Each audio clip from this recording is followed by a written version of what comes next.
Bolcha, Riv, Gualia, Virgin Media Park, Gunde, Corkig. You are very welcome, everybody, to Virgin Media Park in the county of Cork for this round 6 clash between the Wolfhounds and Gwalia Lightning. They were second place in the table up until yesterday when the Clovers leapfrogged them with their win over in Glasgow. And today, Gualia will be looking to restore their position and cut the lead to the table toppers and back-to-back champions, the Wolfhounds, top of the table. So far, Wolfhounds unbeaten in the tournament. They'll be looking to maintain their 100% record, but Gualia have emerged as a force and they'll be looking to test themselves against the best. Kick-off at Virgin Media Park is at 12:30. It is a magnificent day for a game of rugby. Not a puff of wind in the sky in Virgin Media Park here in County Cork. Big clash today. It's the Wolfhounds sitting top, back-to-back champions, so far unbeaten. Big score last week too, here in this very ground. But Gualia have emerged as a force over the course of this competition. Only one loss. Now we're into the second half of the season. 6 games played. Well, this is the 6th game to be played in the tournament, which means we're starting the run-in to the knockout phases and to the grand final, the first ever grand final of the Celtic Challenge. It's going to be a big one for Gualia. This is a massive test of where they're at as a team. The Wolfhounds unbeaten, star-studded, with players like Linda Jugang lining out, and for Gualia it's a little tougher. They're looking at one debutant on the wing who steps in for Courtney Greenaway, who's away with the British and Sevens, and of course Sian Jones and Maisie Davies return to their Premiership clubs. They're missing out today. That's some big star power missing for an away game in Cork. Still remains to be seen whether they can come up to that level or if the Wolfhounds will maintain the dominance they've shown over 5 rounds so far. Kick-off is at 12:30. We're excited for it, but first, brief chat with the coaches of both sides. You 2 games in a row in Virgin Media Park in as many weeks. Is this place starting to feel a bit like home? Yeah, well, it's funny you say that. We actually talked about it actually last week. No matter kind of where we go within the country, it's home for us. And we've been very lucky the past 2 weekends of 2 outstanding days for a game of rugby. So we're looking forward to it. A big score last week in the first half, certainly. In the second half, slightly different story. Was that any kind of concern to you? It's probably just like we need to make sure we focus on our little bits and pieces. So the big thing for us is like making sure we're staying in the game throughout the full 80. So we looked at that this week and hopefully it comes to fruition today. Gualia have emerged as something of a force this year in particular. This is your first meeting with them. Did you do anything in particular for them? We just look at their threats and where we can try and hopefully look for some weaknesses with them. We understand from probably 1 to about 23 they're a very capable team. We've had some very close encounters with them before, and especially here last year. But no, we're looking forward to the battle today, so looking forward to it. The announcement of the inaugural final for the Celtic Challenge, has that distracted any players, or is there any eyes on that at all? Not a chance, no. For me it's one game at a time, so today it's a very important job for us to do. Smashing, thanks and good luck. Thank you very much. Kat, first of all, after 6 rounds, or after 5 rounds, heading into the 6th, it's been just 1 loss. You must be delighted with how the team are going so far. Yeah, absolutely. I think we've put ourselves in a really positive position this first half of the season, and we can take a lot of confidence from that. And going into this fixture today, we've certainly got a lot of self-belief, but also a huge amount of respect for the Wolfhounds, who have proved to be very convincing 3 times champions of this competition. In terms of preparations, 3 players not available to you because of Premiership or Sevens rugby, is that a major issue in how you prepare? I think that probably from a personality perspective, we will miss them because they're like great leaders and big personalities for us. But what it is doing is it's showing us that we're starting to develop some strength and depth in those key positions, and it's giving others the opportunity to step up and show what they're capable within this competition. In terms of a game like today, is this the measure of how far you've come playing against the Wolfhounds? When preparing for games, is this what it is, the yardstick? I think the way that the Wolfhounds have their setup here, the way that Ireland have got their contracted players playing in this Celtic Challenge is something that we need to aspire to and look as if we want to grow and develop this competition, something we probably need to consider within Wales. And I think it's a fantastic opportunity for our players to take to the field with very well established Irish internationals. When we played here last, it was a very close fixture, and it came to the last play in the game where we narrowly missed out. So I think that's something that we've definitely taken into this game here, is that we want to be competitive and go toe to toe with this team. any part of the team looking at things like the announcement of the inaugural final of the Celtic Challenge? Any part of your team looking at that, considering how well you've been going? I think that in terms of we have to get there, so we are very aware of it is one game at the time. We've done really good work in terms of putting ourselves in a great position, but we cannot under any circumstances be complacent. First of all, we've got to put ourselves into a semi-final, and then whatever what happens then happens. Finally, the Lightning earrings are spectacular. Thank you. Good luck with the game. Thank you guys. It is a magnificent day for a game of rugby in County Cork. Not a puff of wind out there, and the sun beaming down. That sun likely to be something of a threat, I think, in the eyes of certain players in the first half of this clash between the Wolfhounds and Gwalia Lightning. It's top of the table versus third in the 6th round of the Celtic Challenge. And what a game we have in store. Yesterday's rounds saw the Clovers leapfrog Gualia into second place with a 38-31 victory in Glasgow to keep their momentum intact after something of a stuttering game. But Britton, the story of the round so far, is the first win for Britton Thunder, their first win out of 6 times of asking, 14 points to 7 away at Edinburgh, and they will be absolutely delighted to manage that one. Coach Ashley Beck, who was here last week, will have been disappointed not to have done better. Dan Mooney on commentary here with Fiona Hayes as we take a quick look at the standings. It's Wolfhound Clovers, the Irish 1-2, but there is a game at hand, as we can see, for Gwalia. They'll be looking to try to put themselves back into second position and cut the gap, potentially even leapfrogging both of those teams to the top of the table. It's a very big ask though, Fiona. Yeah, it's a huge ask here today, but look, Gwalia Lightning are the team to do it. I've been watching them in this tournament. Just even something that comes to my mind is the offloading game. Both their second rows are top of the charts for offloads, so they like to throw the ball around and they play a real exciting brand of rugby, but they will be up against an extremely strong Wolfhound team here today. That sun low in the sky, I mean, is that going to play a major factor in terms of, well, we'll have a quick look at the teams actually before we get into that. And the Wolfhounds team, as Fiona just mentioned, it's a big ask for Gwalia because this is a star-studded team. Caoimhe Malloy, India Daly and Linda Jugang are the front row. Kate Jordan and Nisha Smith in the second row, with Fiona Chute, Claire Bowles and Erin King. What a player to have at number 8 for the Wolfhounds. The backs have Evie Riley and Dane O'Brien, a 9-10 combo in Ireland jerseys as well as in Wolfhounds jerseys.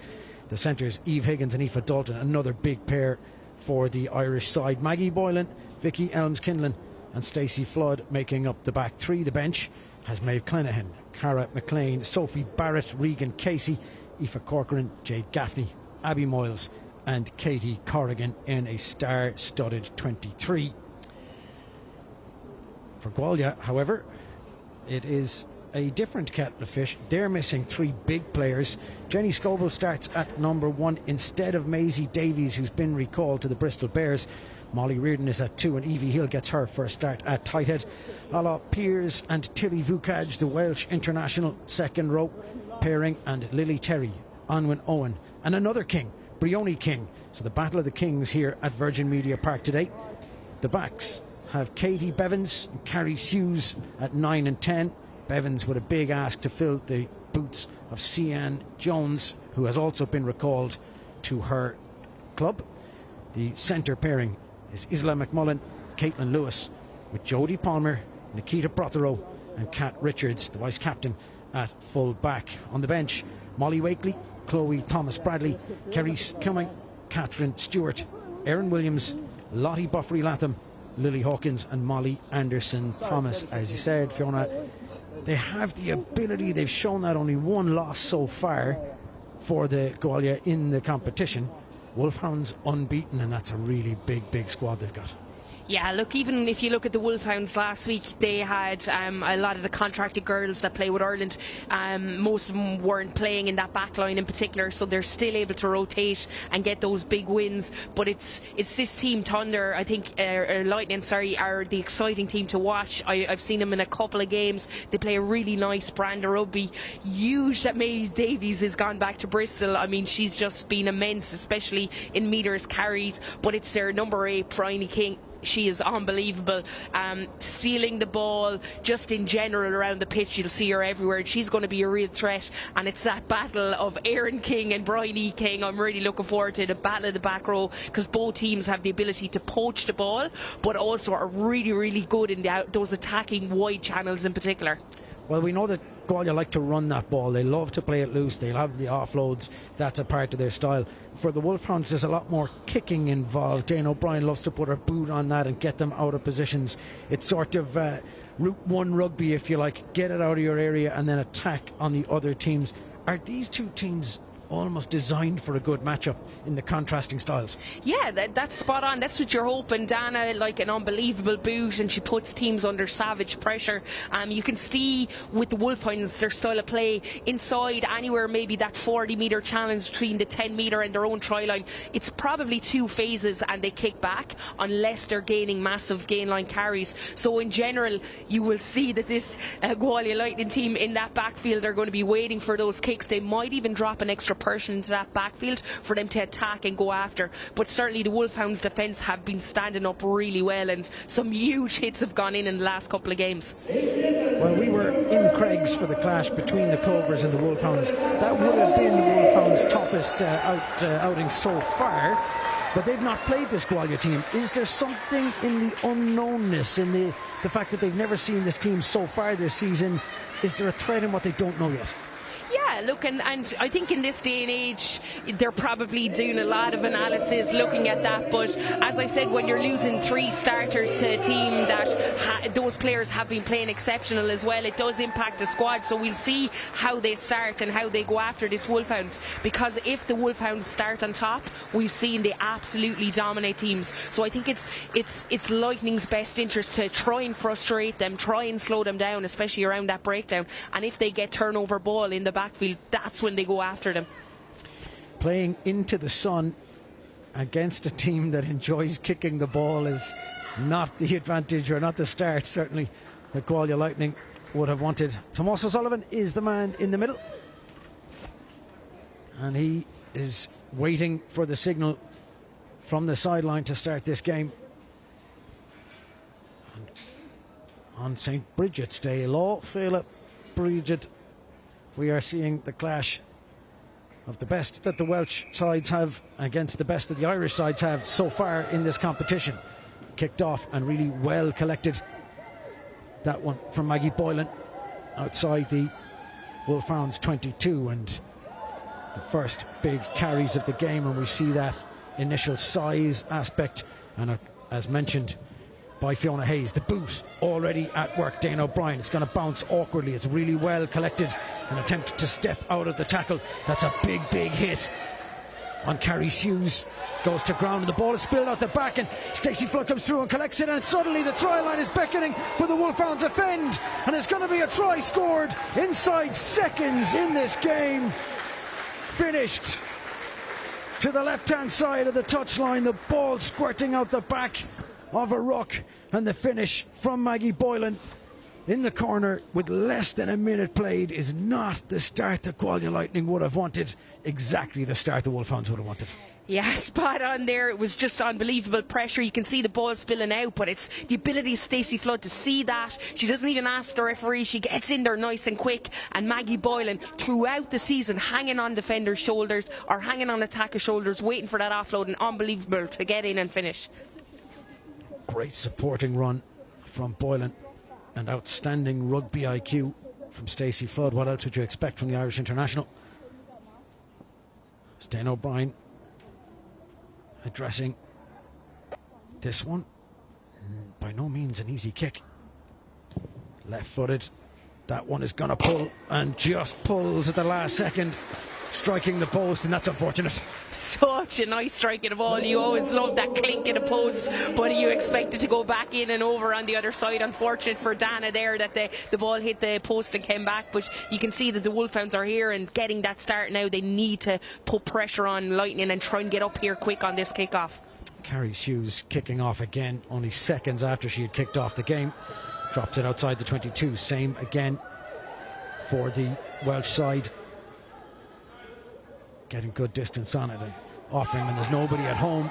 for the Wolfhounds. The first bit of disconnect and miscommunication in midfield, and once again it's back to the boot. That one's going to drop awkwardly and it bounces and splits the two defenders, and that's really unfortunate. Kat Richards runs back to collect, gets her hands on it, spins it into Hughes, and Hughes tries to step out of two tackles and is absolutely murdered outside the 22. To ground she goes, and this time the Lightning resource their rucks a little better, and it's better control from the base as well. And they going through the faces but slowly. Katie Bevins marshals the troops. They're going to have to build from deep. Not a great pass back to Hughes, but Hughes manages to step and get the kick away, and it's going to bounce, and that's a superb exit. Yeah, unbelievable from Hughes there. You can see not the best pass by Bevins. If you were to 10, you'd be a bit put out, but she just done so well to compose herself and get that kick up to the halfway line. Really well gathered as well from that bounce. Well, it's a big test really for Katie Bevins, having to step into the shoes of Sian Jones, who's been recalled for Premiership Rugby this weekend. Already questions being asked. First line out of the game is collected by Wolfhounds. It's a little scrappy, but they do have. And to the deck it goes at the halfway line. This is the area of the pitch they won't be kicking from. They'll be looking to go to that back line, use those centres that they have. Dane O'Brien popping it, and there's a gap, and straight through the middle. Higgins stepping this way, and that spies a gap, shoots through it. The defence opens up, and it is going to be another try. A hint that perhaps it was forward from Fiona Hayes beside me, but finished fantastically from Higgins, and well, the Lightning defence just opened up. Yeah, I just get a bit nervous when I see those one-handed touchdowns, but she did ground the ball there over the line, but unbelievable line. This is what Eve Higgins can do. She just spots space, and it's the footwork in and around there that Dana no-look pass, but it's that in-out here from left to right to leave the defender's wake, and the super handoff to go in the corner. As I said, when I see players putting the ball down with one hand, I do get a little bit nervous, and I thought it might have fell from her hand, but look, it's been given. Jodie Palmer was the wrong-footed winger for Lightning. The little step, little feint from Higgins, just doing enough for Palmer's positioning to be off, and the fend. Dane O'Brien, it's a better angle for a left-footed kicker in that one. Well, it's just pulled in front of the posts. Interesting that on the easier side for a left-footed kicker, it wasn't as good a kick as the first one. Yeah, look, I think it's very unlucky. It's just the flow of the ball. I really felt that it was going over, and last minute just hung in the air and dropped. And Dan will be disappointed with that, because we know she likes those sideline kicks. But as we see her, Eve Havens again, it's that speed, that acceleration, and the ability to go get herself into that space is brilliant to watch. 5 minutes gone and already 10-0. Wolfhounds are in the mood today, it seems. Gwalia managed to start their offloading game. This kickoff, and this time round, was returned by Lightning. It's a little step from Isla McMullen, managing to get some go forward for the Lightning for the first time. Carry, really good work from Ala Piers in support. Heading down the blind, Vukaj on the carry. Little change from this Wolfhounds defence. A shout of offside goes up from some of the travelling Welsh fans as Hughes decides no more playing around, puts a big boot, and this one is going to drop. Nikita Prothero is waiting and makes the tackle. It's really good, and stepping back inside into traffic. Wolfhounds with players isolated, and Lightning putting some pressure on, but through the hands and through the gaps, and there's an offload, and thought it spilled backwards, but not, and instead the offloads continue, and the Wolfhounds take it towards the halfway line. Riley gets it out, spinning it through some hands, and that's a lovely wide pass all the way out and collected, stepping inside, and suddenly there's a gap open, and suddenly it's all the way to the line yet again. Vicky Elms-Kinlan bursting through tackles and defences and grounding the ball, and every time the Wolfhounds go to hands, they are finding gaps in this Gwalia Lightning defence. And after less than 7 minutes, 3 tries scored. Wolfhounds really are in the mood. Yeah, they're in the mood today, especially out wide. As you can see, it's just super to watch. The way they get the phases, see the space, the initial burst. I think Aaron King even gave that pass out wide from the base because they want to play at speed. And Vicky Elms-Kinlan here, look at that step in and out. And after that, you just knew that she has the ability to finish off. And that's the thing about both these wingers. Katie Corrigan is on the bench as well. They have amazing footwork, but it's their acceleration and their step off that really catches those defenders out. Kat Richards was moved by the little step, and then Carrie Hughes tried to cover, stepped back inside of her. Dana O'Brien is getting her third shot at goal. This one unfortunately across the face of the goals as well, to leave the score at 15 points to 0. Yeah, I think Dana threw the tee away there. She's probably a little frustrated with herself. Not that they're easy kicks, but they're definitely ones that she would normally nail. But look, I think when you're scoring tries like that, she's putting people into space. She started the game really, really well, and how she's seeing and viewing where that space is. This Carrie Hughes, less than 10 minutes. This is her fourth kickoff. Dropping outside the 22, really well collected and bursting up the middle come the Wolfhounds yet again. Players offering carry options, through the hands they go yet again, and it's so fluid. The space is there, and that one just slightly in front of Vicky Elms-Kinlan. And the referee is saying it's a forward pass. And for just a second you thought there's another try coming. Yeah, and the space was out there, really unlucky. I'm not sure if it was forward, but I think Vicky was a little bit behind it anyway, and she probably stuck her hand out there. But we get a chance now to see the first scrum of the game. But certainly it's become very, very clear what the Wolfhounds are trying to do. The minute they get the ball, they're not doing too many phases down that middle challenge. They are trying to attack that space out wide on the edge straight away. A lot of play is going to go through the hands of Aoife Dalton today, as we've seen so far. Not doing the hard running at defenders like she normally would. She's a filter out to that edge as quick as they can. The first scrum of the game, and we'll see how Evie Hill does.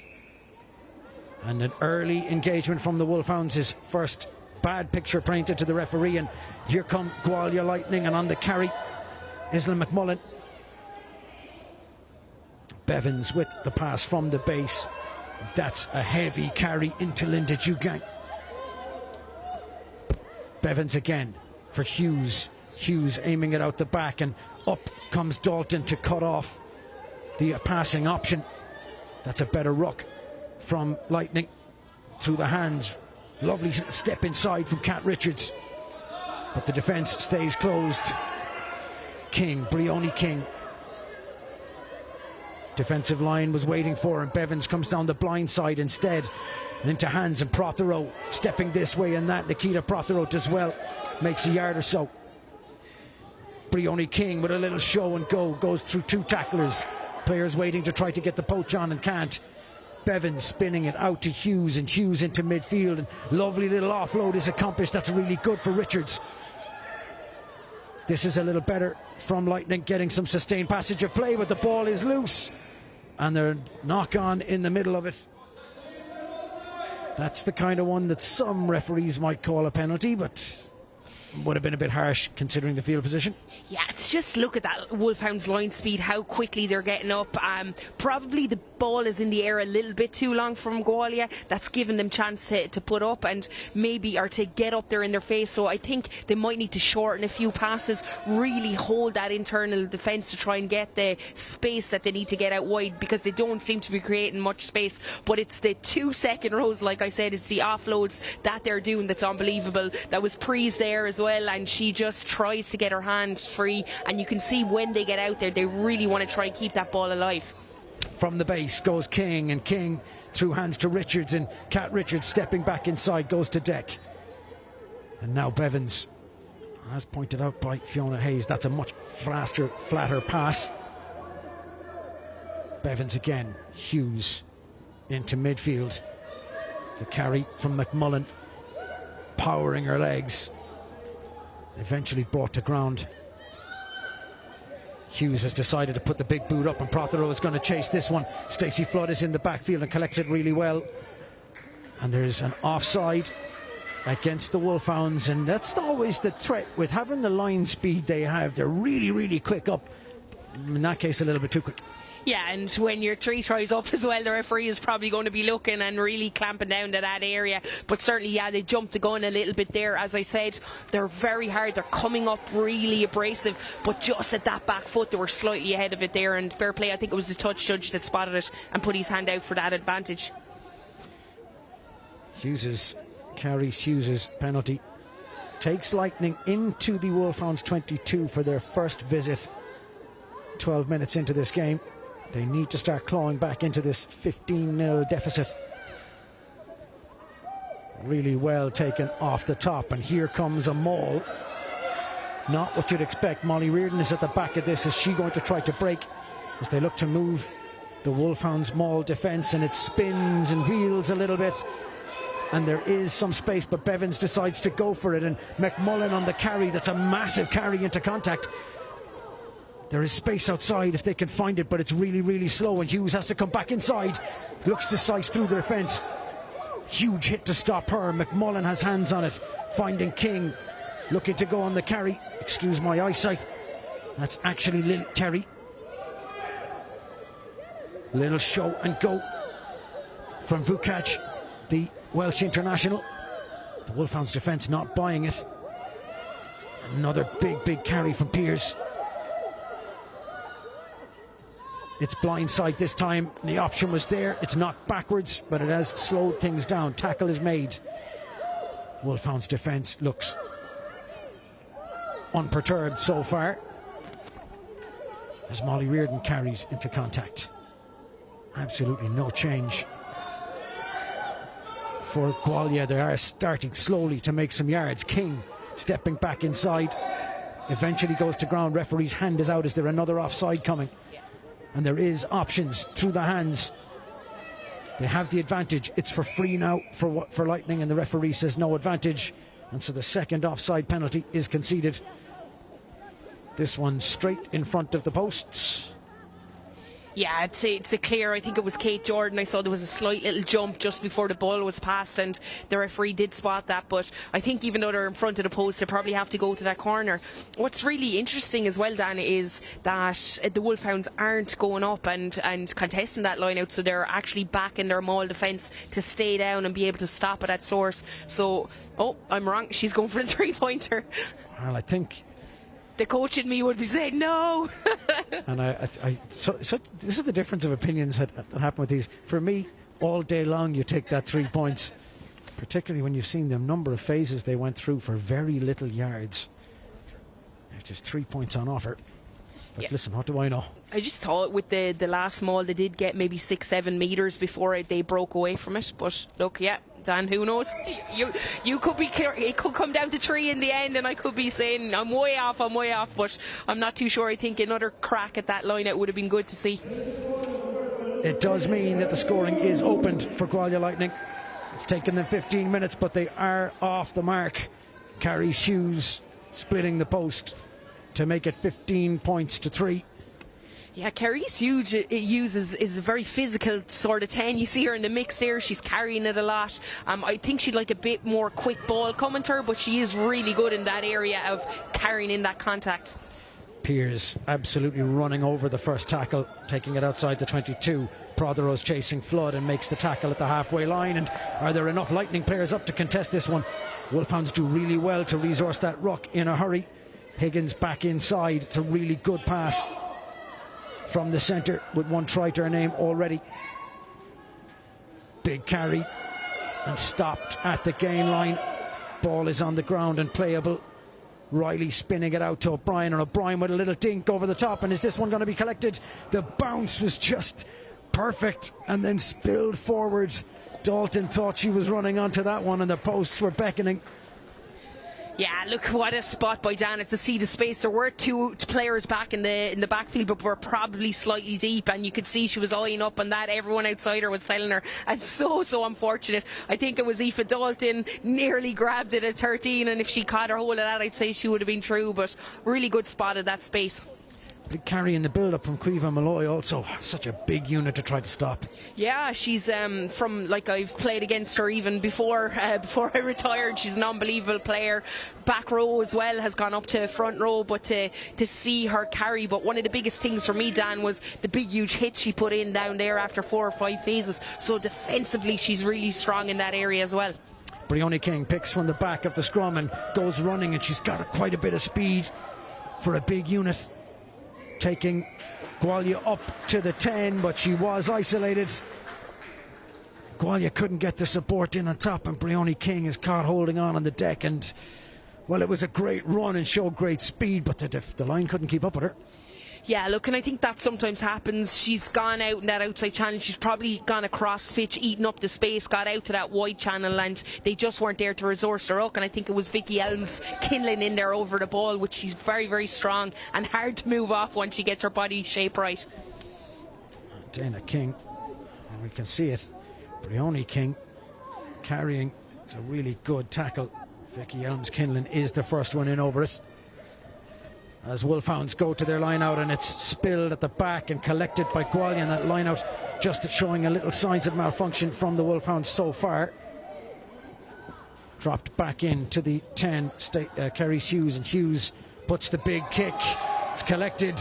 Was it knocked forward? Referees missed it, and instead the Wolfhounds will build from inside their own half. The kick over the top is going to bounce up for Richards. Richard eyeing up defenders outside and tries to go round and is absolutely hit.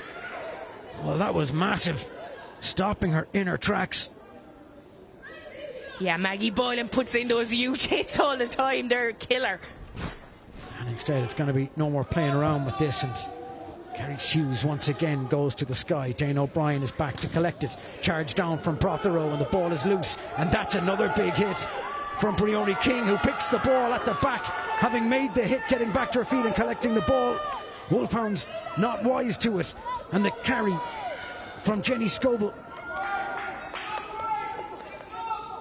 Lightning a little slow to capitalise, and Kerry Hughes puts the kick over the top. Nobody at home. There's a bit of a foot race on here. That one's going to bounce awkwardly. Is it going to pop up? It is. Into hands, and it's only for 1 second. Half a glimmer of the try line showing the bounce of the ball, and Vicky Elms Kinlan really had to make that tackle. Yeah, the space was there. I think they were looking for it, but unbelievable by King there. She just absolutely nailed Nisha Smith. She gets back up to her feet, gets the turnover, and the space was there and really well spotted by Hughes. She steps back inside to give herself space to be able to kick, because we just saw before that Dana's kick on clearance got blocked down. It's Jodie Palmer, who was the debutante for the Lightning today, her first ever start. Wolfhounds line out. Well, it's looked good, but the referee says, hang on a tick. No, I'm going to have a little chat. I think it's going to be retaken. As the referee... Yeah, I think there's a numbers issue, or slightly as well. I think they're closing the gap. Paddy Sheehan out there, and the touch judge, I think, was said they closed that gap in a little bit as well.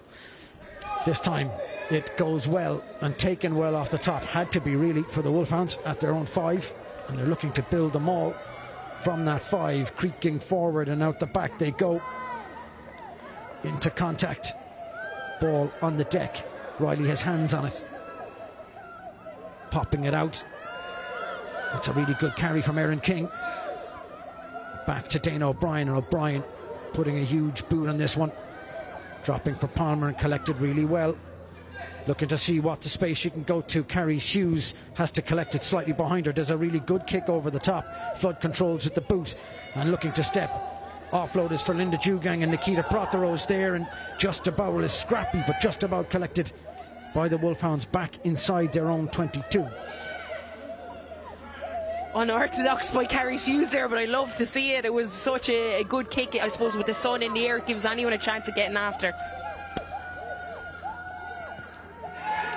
That a massive hit. You could hear all the way up in our commentary position, but the Wolfhounds have some numbers and going to hands, and Maggie Boylan is on the carry. She's hammered to the ground. It's really good, and there's a penalty advantage, and the referee, is he going for the pocket, or is this a final warning? Yeah, there must have been something that happened, I'd say, off the ball there, I'd imagine. We'll see what he's saying here to Aoife Dalton. He's pointing over to the outside. There's a chat between Tomas O'Sullivan and Aoife Dalton happening. We don't have our ref mic at the moment. And the referee... Oh yeah, he's doing the hand signal that I used to see a lot, Dan, where they do you too much talking. Too much talking. So there's someone obviously telling him what and where inside there. Well, Carrie Hughes has been excellent at 10 for Gwalia in the opening 20 minutes, but that one will go down as a significant error. Yeah, that's really frustrating. That could have been a line out 5 metres out, but unfortunately it went dead. I think they're calling for the late. A little bit earlier, I think this is what the talking is all about, is that pass goes to Dana O'Brien, and when she gets it, Bríony King is just a little bit late with the shoulder, and I think that might have been the source of some of the talking. We see the pass, and we just missed it there. It's only late if it's called, Dan. It's only late if it's called. Otherwise, it's all right. And look, yeah, probably we're giving out a little bit around that, but you just have to get on with it and get up to your feet as a 10. You're going to be eyed up by every back row in the country, but certainly looked maybe a little bit off there. The scrum is good and into midfield, and there goes Maggie Boylan again, and such power she has in the carry, taking it past the 10. There's a boot gone loose and the ball is knocked forward. It was a really, really strong carry. The boot coming off in contact, and the boot goes one way, ball goes the other. Yeah, you can use that as an excuse anyway if you knock it on in the contact area. Her boot did come off that, but look at that, the explosiveness coming in off her blind wing to break to both tackles between 10 and 12, and unfortunately just when she got on the ground, I think she loses us here in that contact zone. And so that means there's going to be a restart with a scrum. And you'll have to give credit here to Gwalia Lightning. They've managed to steady the ship. They had 3 tries conceded in 12 minutes. In the last 10 or so, they have improved. They've had territory. They've had possession. They've got the scoreboard moving. And that's much better from them. They'll be devastated at their opening 10 minutes, though. Yeah, they'll be frustrated because you can see if they can hold on to the ball for more than a few phases that they do have the ability to, I suppose, break that Wolfhounds defence. It's just having the patience around that and being able to even move it a little bit quicker at times to try and create that space. But certainly when you're 15 points down, happens so quickly, it can be hard to get back into a game, and I think they've done really well in how they've controlled it.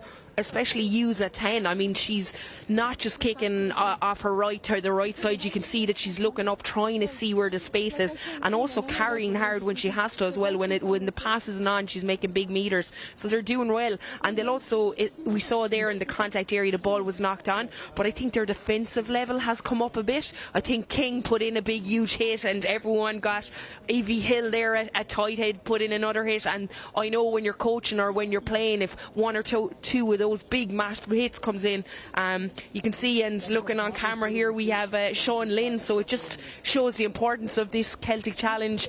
The Wales coach is over here having a look at some of these girls, and you know, with the 6 nations ahead, it's very interesting to see who he's going to select. A lot of the girls obviously play in that Premiership, but there's some young guns here, and you've spoken about a few already that would be putting their hat up. And Hughes, for me, has certainly started this game brightly. She'll be disappointed with that end kick, but other than that, I think she's had some big moments.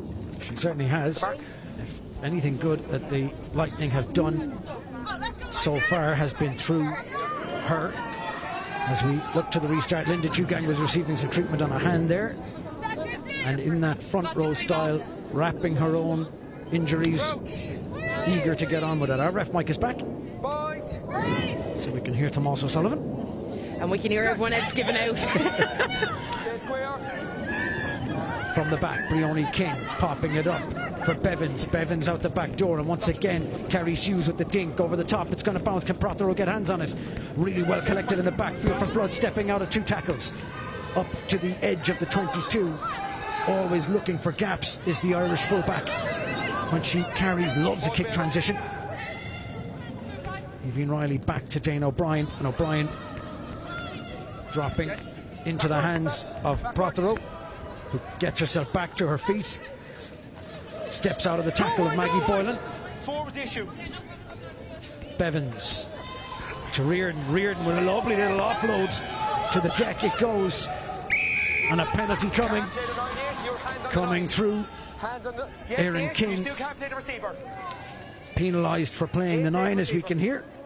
Yeah, that's kind of on the borderline there. I thought maybe the 9 had picked I thought Bevan had maybe picked the ball up, but certainly you can see what Erin King is trying to do there. She sees they're getting quick balls, she's trying to slow down that breakdown, and just as I said earlier, I think that's Kerry Hughes, the kick before that. Stacey Flood done unbelievable to catch that, but she's certainly finding a bit of space in that backfield. We saw Nikita Prothero spilling that one. Referee said it was backwards. Referee would say, well, excuse me, the replay would suggest otherwise, but not that it matters. Kerry Hughes' penalty kick, putting Lightning in a position where they can use that maul that they use so effectively. And they did get meters the last time. It's sideways so far as Molly Reardon joins the back, and it's stolen by Linda Jugang in the maul. Linda Jugang getting a rip, and what a huge defensive set that is from the prop forward and through the hands, and suddenly there's numbers outside. Dalton all the way out, it's going to be all the way to the end of the pitch. Kinlan with hands on it, stepping back inside, defenders rushing and doing really well to scramble. Evie Riley popping in, Wolfhounds looking to build inside in midfield yet again. Riley spinning it to Dane O'Brien, O'Brien kicking it over the top. It's going to bounce. Kerry Hughes having to go all the way back and collect that as it dribbles into touch. And what an absolutely huge turnaround that is. A line out inside the Wolfhounds 22 to all the way down inside the Lightning 22 after a massive steal from Linda Jugang in the maul. Yeah, she's like a thief in the night getting her hands in there. I love to watch that. Props getting themselves in the mix, but look, that was an unbelievable tackle by Caitlin Lewis on Stacey Flood in those wide channels. It could have been a direct try scored off that, but unbelievable defence. And I think Dana must have heard us talking about her opposite number 10 up here, because she came up with a beauty of a kick to put them, Gualia, into a pressure line out now 5 metres out. Molly Reardon has to put in to 5 line out. Really well taken from Briony King. Hasn't been the target option so far. It's a first jump and receipt. And back to Kerry Hughes. 3 Wolfhounds players up at her. Really well collected, and suddenly there's space to run into. And Elms Kinlan absolutely loves to go. Probing at the soft edges of the Gwalia Lightning defence. Ball is on the deck, it's sloppy, and out to the backs they go, and Dane O'Brien inside, lovely little carries the offload on, it's not. Gwalia doing well, there are gaps. Dane O'Brien has to step back in, lovely little offload. Dalton on the ground, queuing up, options available. Big attempt of Maggie Boylan trying to get herself over, and there is an advantage against Kerry Hughes. The offside has been called. It's held up over the line, which means we will come back for the advantage, surely. For 10 offside in the passing channel. Kerry Hughes does look a little winded already. I mean, she's had to put in so much work in the opening 27 minutes of this game. She was slow retreating and ran into the passing channel as she was coming back. Yeah, but it was that lovely pass by Dana. She built herself, her body looked like she might have tried a little dink in. It fooled the defence, and she was able to put Aoife Dalton away in that short line. Some of the passes unbelievable, and Maggie Boylan doing well to recycle it quickly here, but I think it was maybe Fiona Chute that was held up over that line. Yellow, just step off the line, please. Line the centre. Thank you. The yes, thank you. Penalty goes to touch, and we will see Andy Daly receiving orders. It'd be interesting to see, because there has been a few cooker throws, but the opposition aren't going up, Dan. It's a maul, and it's a maul that's creaking and heading towards the line. It's ominous. It's going to be a score, and it is.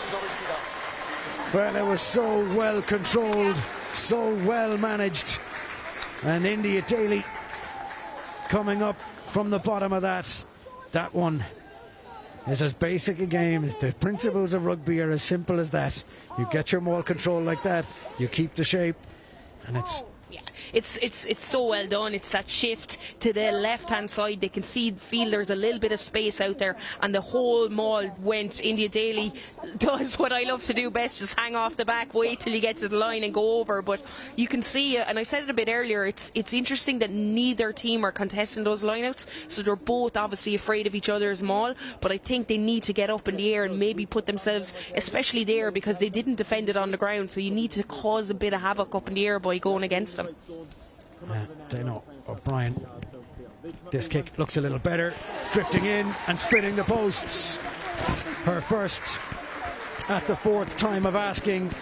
Nikita Prothero was up on the charge, and it looked for just a second like the two of them might be having words with each other. Yeah, I don't know if she would have been as happy if the ball didn't go over the post, but yeah, much better sprite by Dana there to get it over, and Prothero almost landing on her bootlaces there to try and block it down. I love these youthful people that get up and really put pressure on. So, a 4-try lead. It's 22 points to 3 as Linda Jugang goes running. And oh my goodness, when she goes running, is she hard to stop. The attempt from Fukaj or from Piers, certainly not enough. Second row couldn't get hands on the big prop. And out the back door. And here's Higgins to Dalton. Dalton to Flood. Flood with a little dink in behind. And it's going to bounce into touch before Vicky Elms-Kinlan could get her hands on it. And once again, that threat. That's what, when you've got players of the calibre that the Wolfhounds have, the decision making from Flood, she saw the gap, she knew exactly where to put it, and for just a second that try line looked like it was coming from Vicky Elms-Kinlan again. Yeah, and it's so good how they vary the attack. You see Eve there, normally she's in that pocket and she's right in behind the attackers. There she afforded herself a bit more space, that then in turn gave the pass outside to Dalton. Either could have kicked that. Stacey Flood with a little dink. Line out, well taken from Lightning, and it had to be, because they're under pressure now. Reardon into contact. First bit of cloud we've seen so far today. Yeah, it's a long pass back, putting themselves under a lot of pressure there. I think she could be a little bit more forward. And the clearing kick from Kerry Hughes wasn't a great one.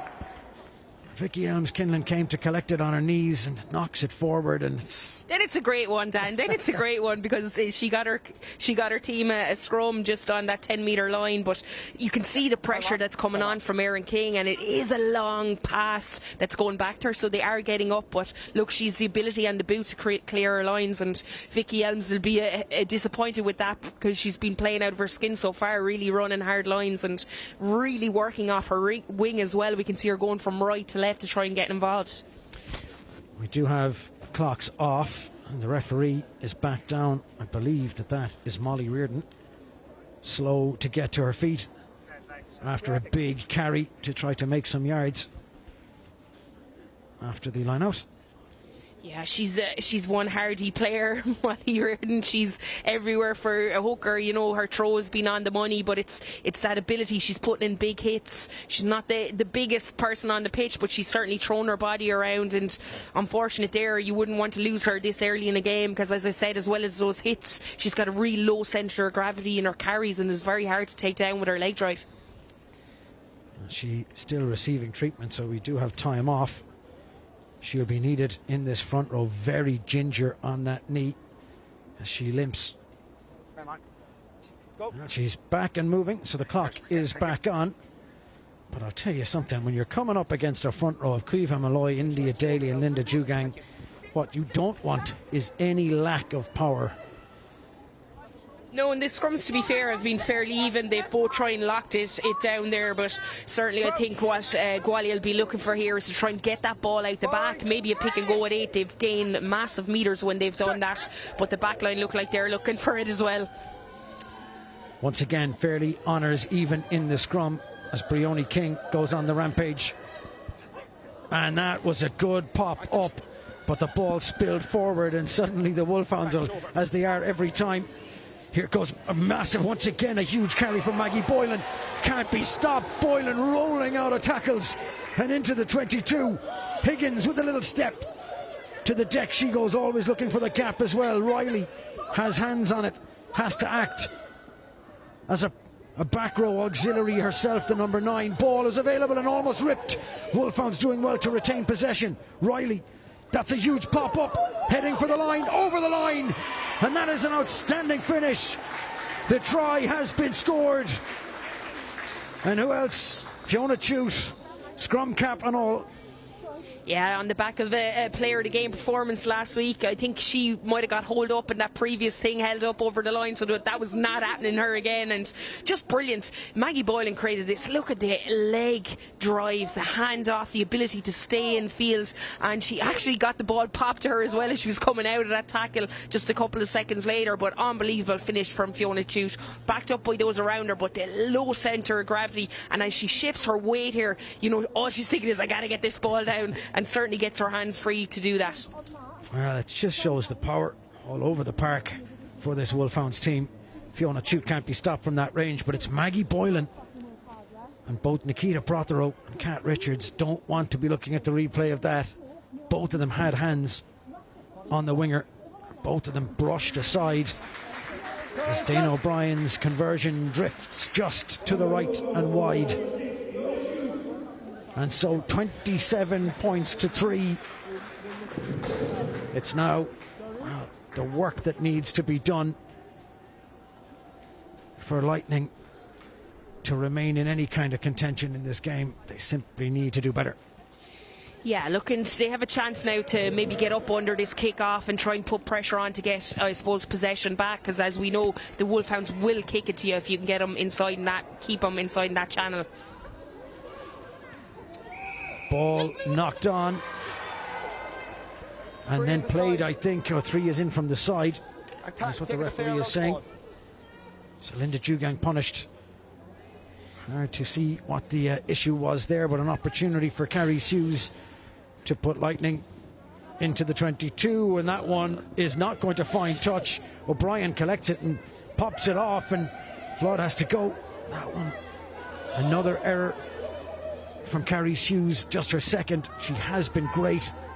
Look at that carry from Caoimhe Malloy yet again. Always willing, the loose head. Riley back to Dane O'Brien, and O'Brien's clearing kick finds touch outside the 22, and opportunities for Lightning are few and far between, and you just can't afford to miss those kicks for touch.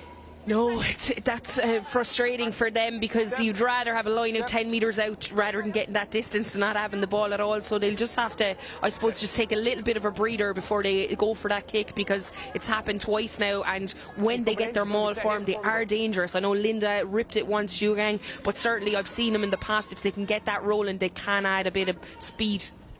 Taken well off the top from Lily Terry. Lightning look to build. This from Vukaj, this time to ground she goes, and knocked on, which means that Wolfhounds have, and they're just always threatening, no matter how deep inside their own territory they may be. Advantage is over. Riley to Malloy, and Malloy on the pop.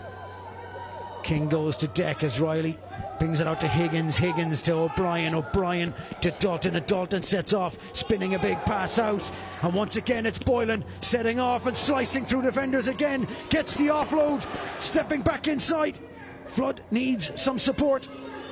Well, maybe she doesn't, she could go on her own. Riley bringing it to the line, finding King back inside. Higgins, the inside pass really well tracked that time. Riley, Malloy tipping it on and through the hands, and the ball eventually spilled, and suddenly there's a gap to run at as Richards looks to step out of traffic for half a tick. It looked like there was some space, and a knock on. No advantage, says the referee.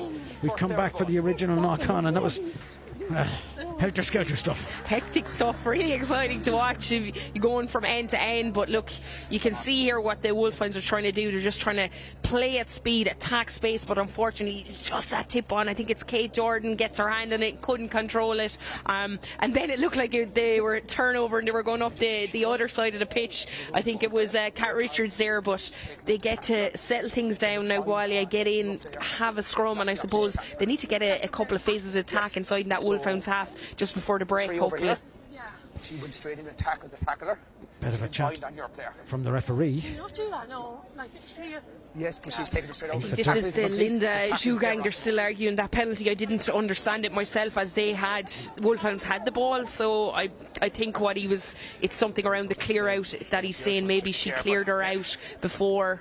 Coming in from an angle or in from the side, it's a tricky one. But Tomas O'Sullivan is ruling the roost today, calling the shots. We have got time off. Yeah, he's trying to let it flow as well, Dan, which is really good when he can. There we see, there was a couple of knock-ons. Obviously, you let it play on, but there's certainly, if things aren't being affected at ruck time, he's not blowing the whistle, which is good. You want teams to be able to play, to attack, and have the ability to throw the ball around. Obviously, if there's something cynical in there, or you have to give some penalties, but it's good to see. A tough day so far for Gwalia Lightning, compounded somewhat as Jenny Scoble comes out. The loose head prop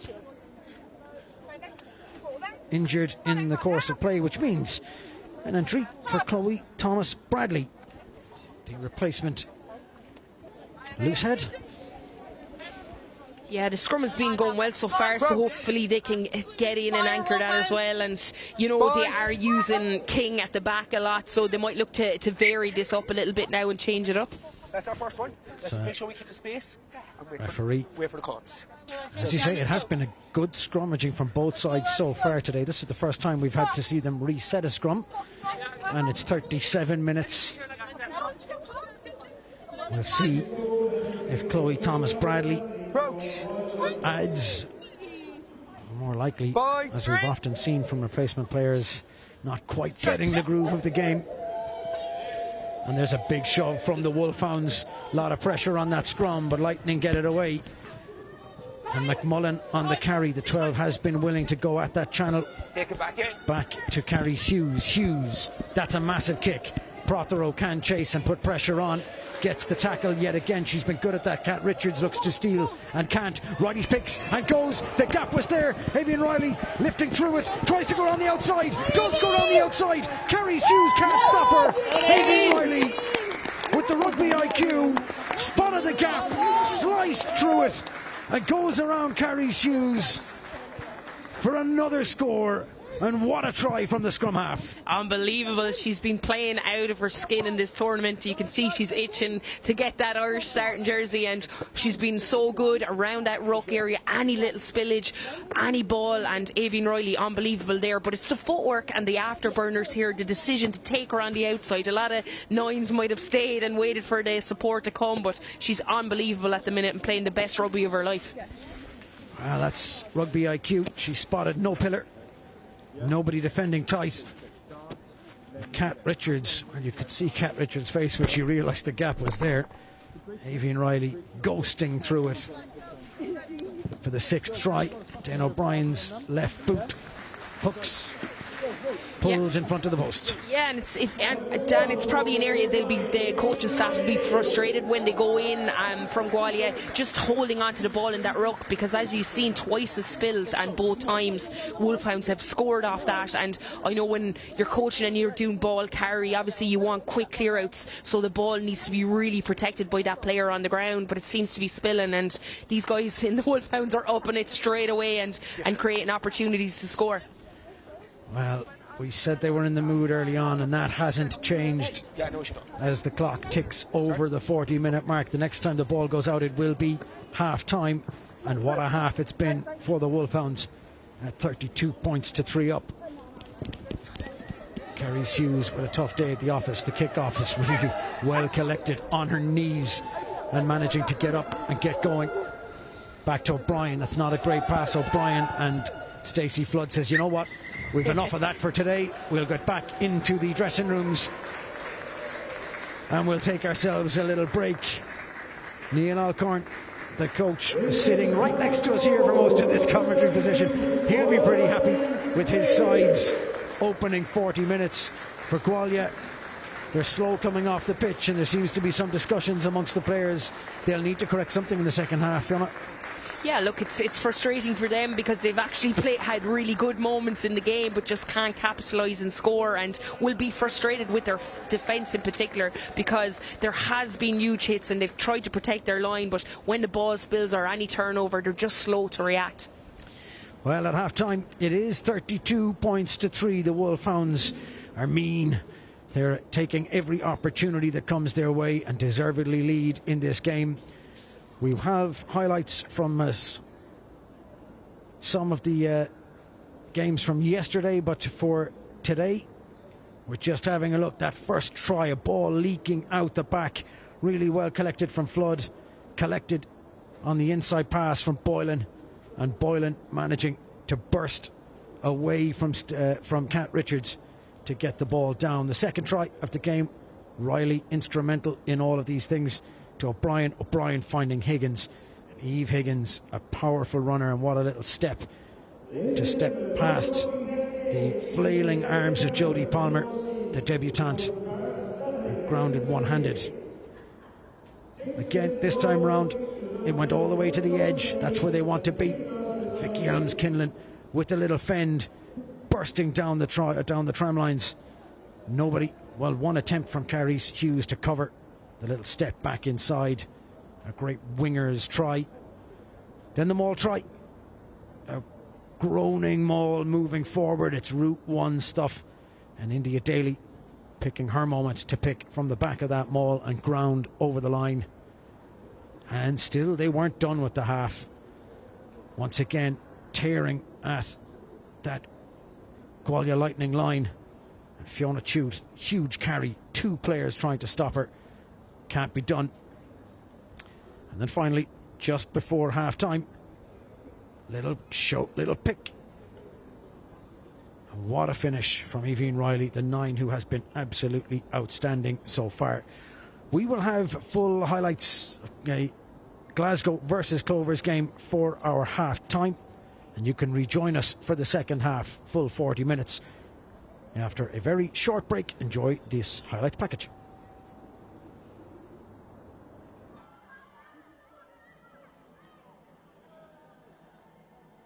And Ruth Campbell will be wanting to make her mark at captain today. 12 caps to her name for Ireland, played at the World Cup, and by wanting to lead her side, the Clovers, today. Great movement of the ball, and again Finn looking out wide, and it's Anna-Kate Kernan, just short.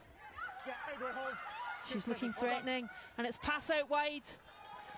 And it's an easy walk-in try there from Faith Oveawe. Good hands there for coming through. Again, Katie Whelan, instrumental at scrum half, Lisa. Jusha Crow into the 22. Again, just finding it. Katie Whelan keeping that tempo high. And again, it's that inside ball. Siobhan McCarthy, a willing taker there. Loose head number 1 with the red scrum cap.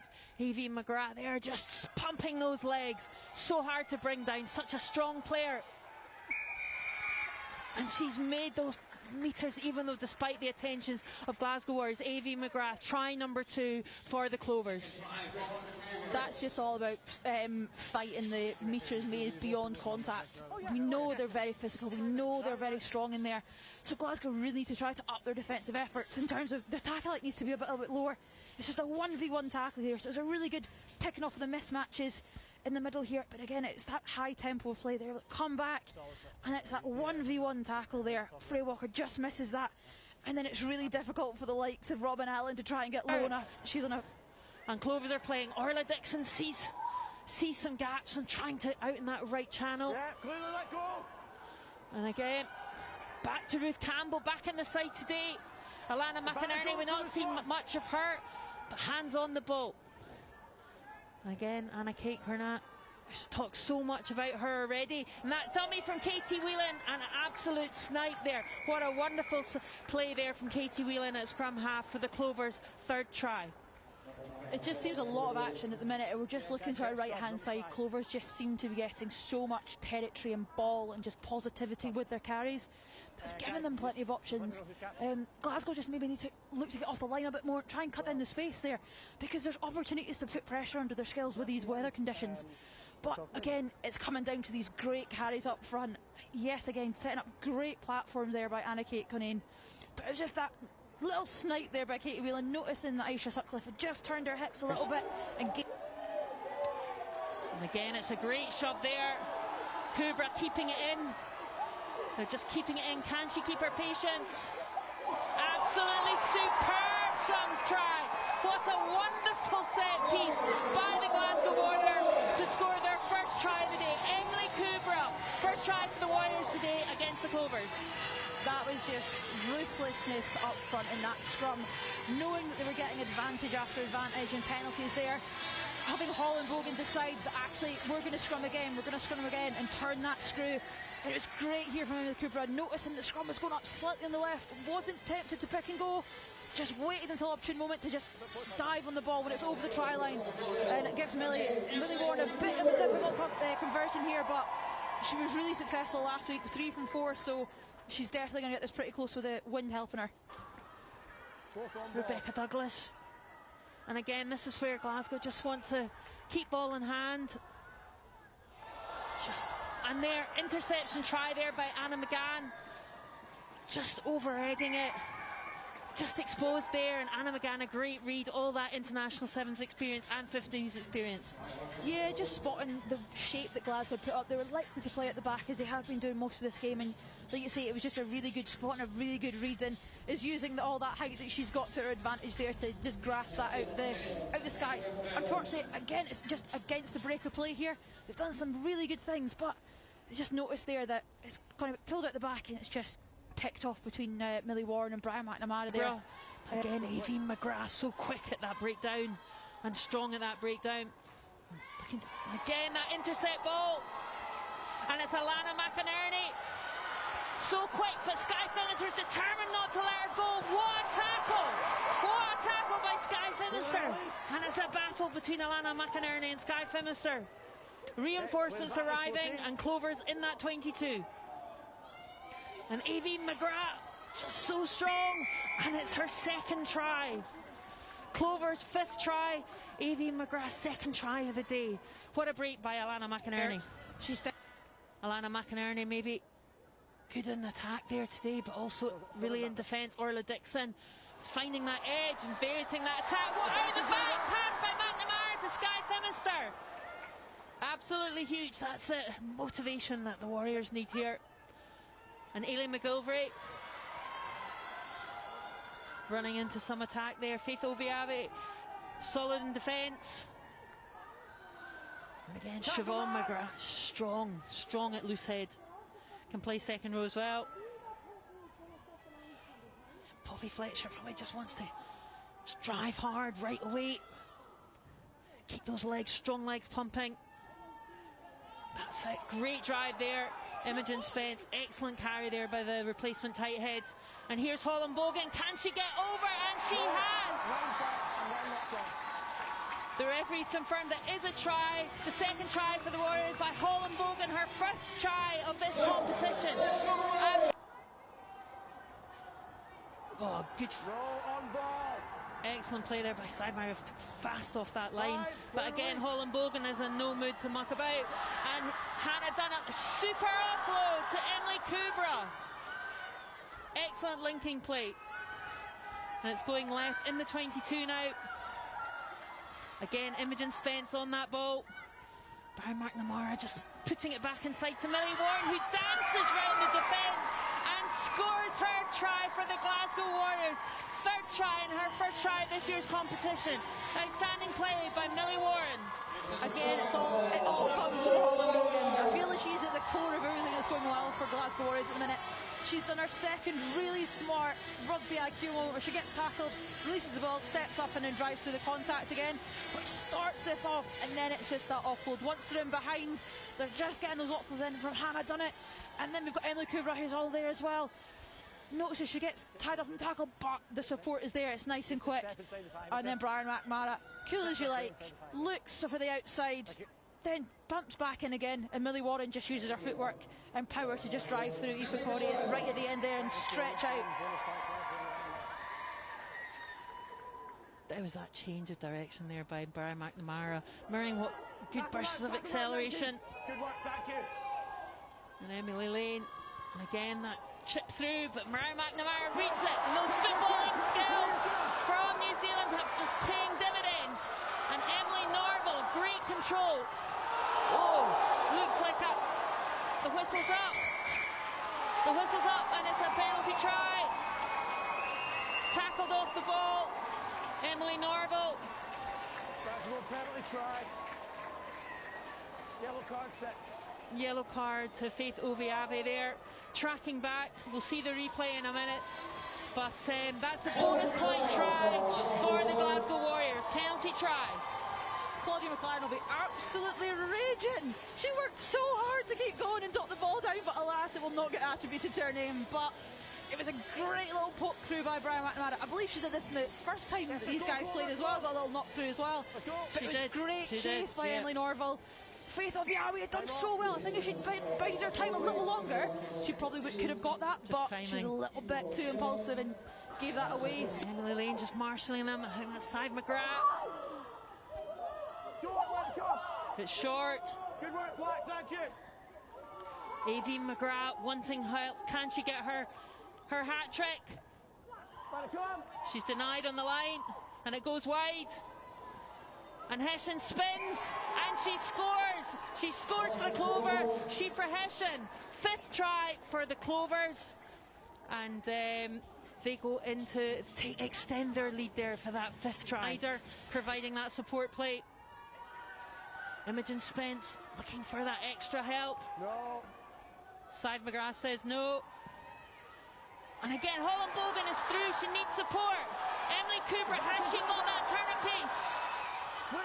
And it went back, and Brian McNamara. Referee says the ball went back off Emily Cooper, and Brian McNamara scores that 5th try for Glasgow Warriors.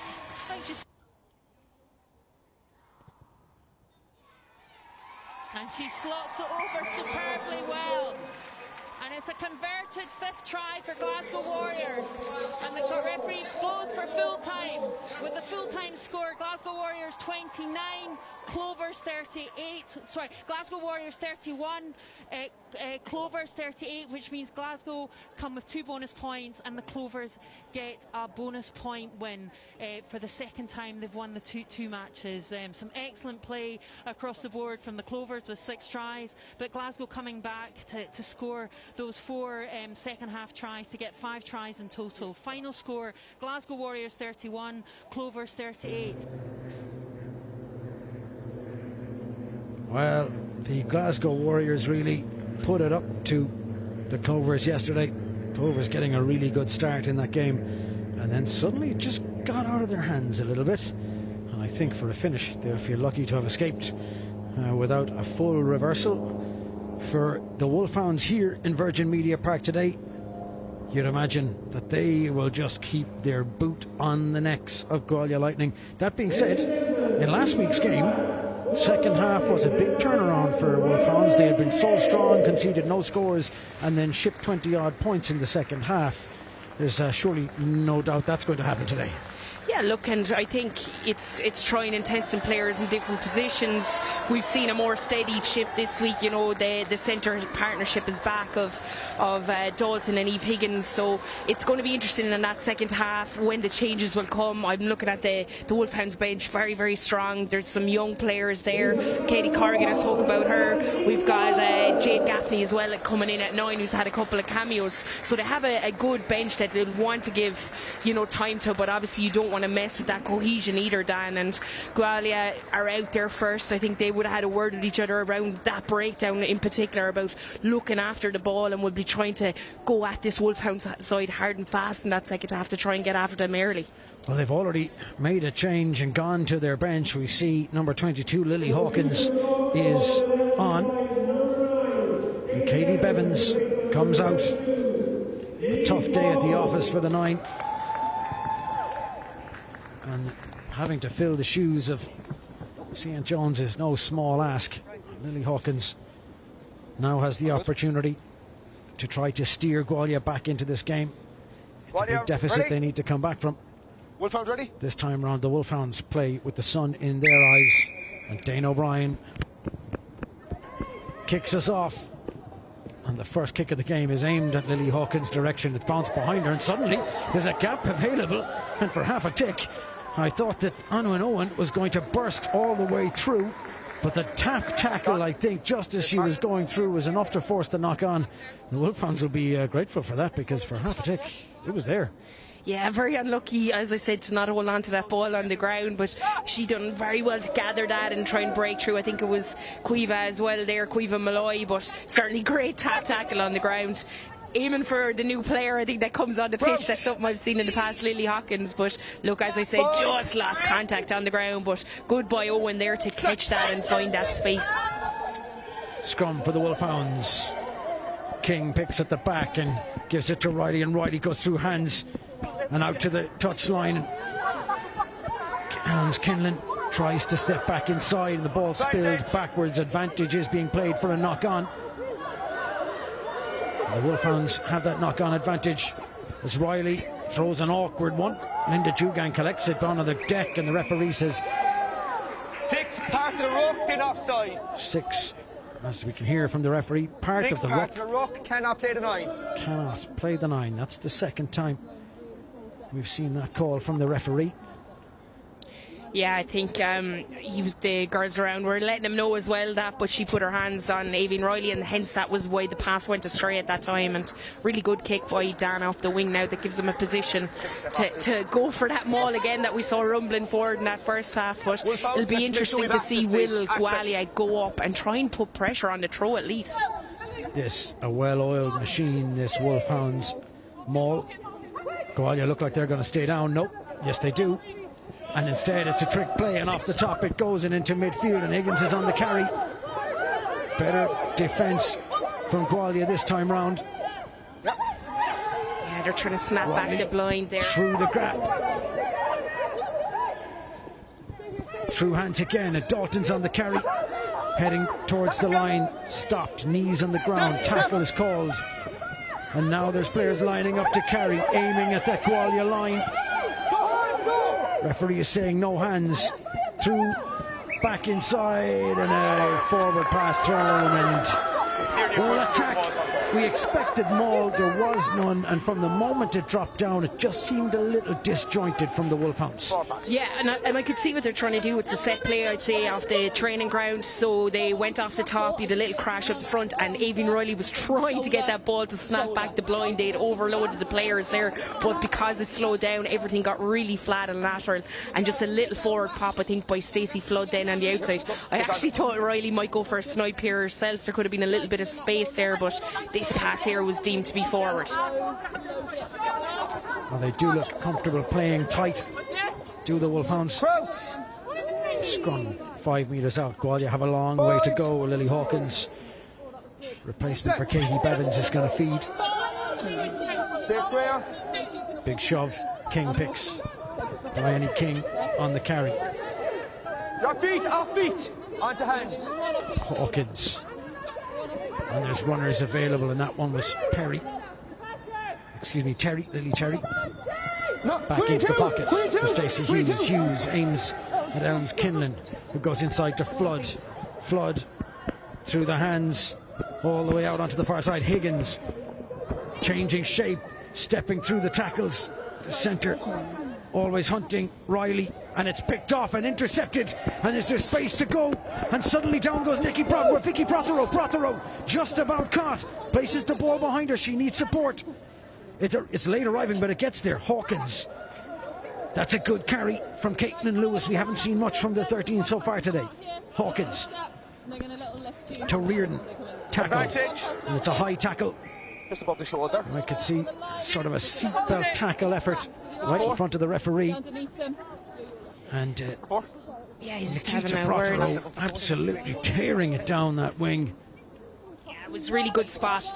She saw they had flattened up. Avian Riley was trying to get offload away, which would have probably turned out to be a score in the corner. It's those fine margins, but you could see Prothero looking, and she pounced on that offload, and unfortunate not to make it further down the pitch as well. She's got great gas. Really good covering tackle for a finish, and the penalty takes Gwalia Lightning into the Wolfhounds 22 for the first time in this half. And so far they've had zero change, save for one penalty. To the tail they go, and King takes it, and into midfield they decide not to bother with the maul, and that's a big rampaging run. And Lightning looking to queue up, and they've got players on a second layer, and it's all the way outside. Richards has it. That's a superb covering tackle on Cat Richards. On the ball. Hawkins to King. Bryony King driving forward with the legs. Is she a little isolated? No. Hawkins. Richards stepping back inside. Is there a gap to go? Cat Richards trying to step through. Through hands again. For Lightning, it's better, more continuous. Bryony King offering herself all the time. The number 8 talismanic on the carry and in contact. Vukaj. Hawkins. Good pop for Evie Hill. It's available for Kerry Hughes. And to the deck. Slow coming back, and has been ripped in the tackle. And so the Wolfhounds go, and from deep they'll look to run it. Dane O'Brien. O'Brien spins a big pass out to Elms Kinlan.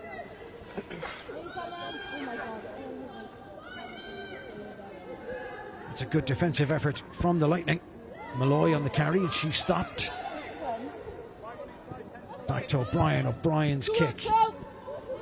Kelly Hughes collects inside the half and decides she's going to return the kick. It's dinking, and it's not going to bounce kindly for Kerry Hughes into the in-goal area, and touchdown by Dana O'Brien. Yeah, there was space there. I thought she was going to dig it into that corner and try and put the line out under pressure, but it's a goal out and drop out now for the Wolfhounds. I think it was a bit frantic there for a couple of minutes. Things just slowed down. We expected Hannah to pick it up and run back at them again, but probably done the sensible thing about getting every defender back behind her, and they'll kick to them now. Okay, time is off. And when Both captains, please. Just both captains. Drop back in. And once again, Dane O'Brien coming in for some treatment. And I think that was Terry Vukaj. Are looking for decisions in live play. There's 3 of us here looking. We're keeping an eye. I don't need all your players feeding back in. As you can hear, the referee is telling take that message back, and we'll play on like that. Thank you very Dalton much. And Bryony King that he's tired of getting feedback from the players on the pitch. Yeah, but there's 2 touch judges as well who probably should have a look at that if it's happened a couple of times there now. I think maybe Dana probably went down a little bit easier there because she knows they're coming trying to hit her, but certainly it's as I said, the touchies are there. They should be. He said there's 3 of us on the pitch. I think there's a little frustration with some of the girls on the Wolfhounds because of those supposed late hits on their 10, and you always got to protect your 10. But certainly, look, I think there is probably not too much going on out there as well, so they'll play on here, and hopefully we'll see good attack here from Gualia. Onwin Owen is back on her feet, and that ball awkwardly bouncing and just about collected. Bit of a miscommunication in midfield, and that's a huge carry for Mallow Piers as Hawkins goes to replacement Chloe Thomas Bradley. Slow ball and into midfield, and McMullen out to Cat Richards, and Richards throws the awkward pass, and Nikita Prothero can't get hands on it, and into touch it goes, and it's huge defensive line pressure. Yeah, like that's Maggie Boylan again. It's a huge hit. You can see that she's coming up at speed to make that decision and make that defensive hit, and she puts the player under massive pressure, and it's both forward and to the side, so they've an option of a scrum or a line out here. I think they've gone with the line out. She has the physicality of a centre and the speed of a winger. There's an awful lot in that package for Maggie Boylan. Yeah, and her sister Ellen Boylan is on the sevens, is an unbelievable player, but Maggie's kind of been floating around for the last couple of years. She's down at Munster, but she played Leinster this year. She's up in Blackrock, and she's unbelievable to watch in everything she does at the minute. She's playing out of her skin. Kate Jordan on the carry that time round, and the gap seemed to be opening up for the Wolfhounds, and unfortunately it's spilled, and Brian E. King is on the deck, and there's no advantage, and so the knock on. Well, it's unfortunate for Kate Jordan. She does so well bursting into that line, getting through the gap, and then under pressure and contact spills it forward. Yeah, and I think it was Aoibhinn Riley there that tried to pick the ball up, and you can see what a line by Claire Bowles, and she's the one that came up with that penalty to break down as well. But Aoibhinn Riley just picks it up, it spills out of her hand, and she'll be frustrated with that. As the changes are rang. She's held her space. She hasn't moved left or right. She's held her. She can stay where she is as long as she doesn't We will see. She hasn't moved, okay?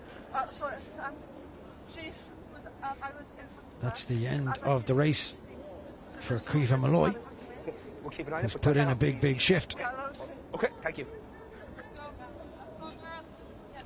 Claire Bowles has gone off there. It was her last. She came up with, as I said, she stopped Gwalia having that turnover and playing quickly there to come up with that penalty at the breakdown. But it's good to see changes this early as well. 50 minutes on the clock. It gives players a chance to impress, especially for these Wolfhound players. They're all trying to get themselves involved in that Irish camp or that Irish setup with a hope, I suppose, of even making it for the next World Cup, to be spotted in these games and seen playing here.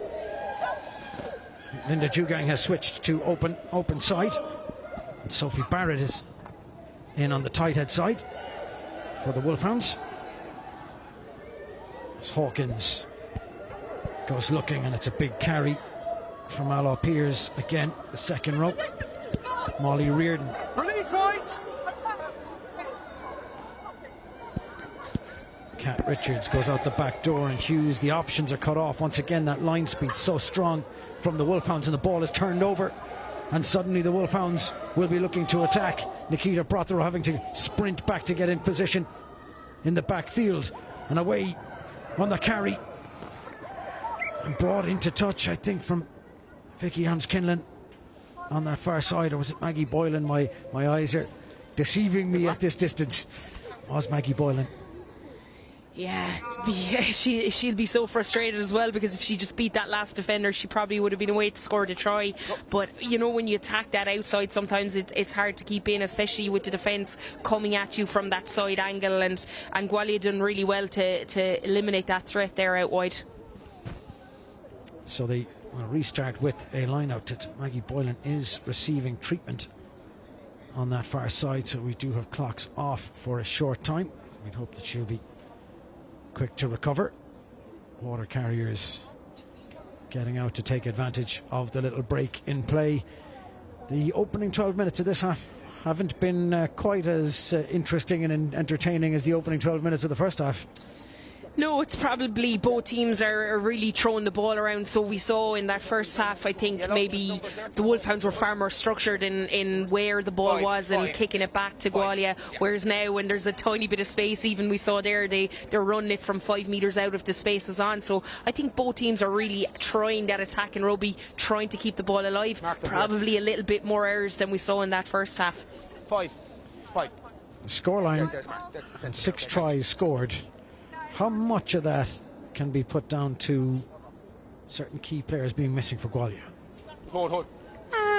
Yeah, maybe. Look, I don't know. I think this Wolfhounds team, the tries they've scored are all various. We saw them all. We saw a couple of tries out wide. We saw Eve Higgins attacking in the middle. So I'm not too sure about that. If it was scrum time, we might say Maisie Davis was missing if they were getting beaten in that scrum. But certainly I think it's just this Wolfhounds attacking performance is excellent today. Molly Reardon's line out is overthrown massively, and the Wolfhounds are going to attack from outside the 22 as Aoibhinn Riley spins a pass outside to Boylan. Boylan stepping back inside, once again fending tackles, and it takes Bríony King to bring her down. Willing carriers all round. Riley to Dane O'Brien. O'Brien spinning it. It's a little bit awkward. Back to Higgins. Higgins shaping to go better, tackling this time. Anwen Owen making the stop and through the hands, and little step back inside from Helms-Kinlan. Takes a couple to put her on the ground. Riley has hands on it. Wolfhounds are dangerous from everywhere, but certainly inside the 22. Huge carry. Little pass on the inside. It's Erin King. Almost loses it. Recollects it. To ground she goes after making the yards. This is where Wolfhounds are so dangerous. And unfortunately the ball going just behind Flood. Step back inside. Higgins. Big tackle once again from Bryony King. Had to be. No. This tack a little bit disjointed or disconnected, but building momentum yet again. Wolfhounds. Big carry, massive carry. Turnover. Lost it on the deck. It looked to have been turned over and then not. And so the Wolfhounds at the 5. Riley spinning it. They're going to come back on this open side. The little dink over the top. Available and really well collected from Maggie Boylan. There's an advantage as well, but Boylan doesn't need it. Oh, she's almost through and stopped. Riley popping it outside. Big carry from Nisha Smith. And Smith held up over the line. The second row. It's back here for penalty. Yeah, that was unbelievable by Eve Higgins to catch that ball in the air there. It just, when you think, you know, I looked up, they were all tight and flat. I thought Dana might have dinked it in on the ground behind, and Eve Higgins comes up, grabs that ball. Very unlucky as well. She fought her way through to not to score there, so really good. It's back from a penalty here, but just the attack, how they vary, it's very, very hard to defend that. Well, I think there's about 4 tackles by Bryony King in the middle of about 8-9 phases, and she had to make every one of them. Just the threat is everywhere. Yeah, Bryony King, she's been outstanding for Gualia. It just, you know, we know what she can do in that attack in front, but her defence today, she's putting in some big hits and just bouncing up into that defence line and covering that space across.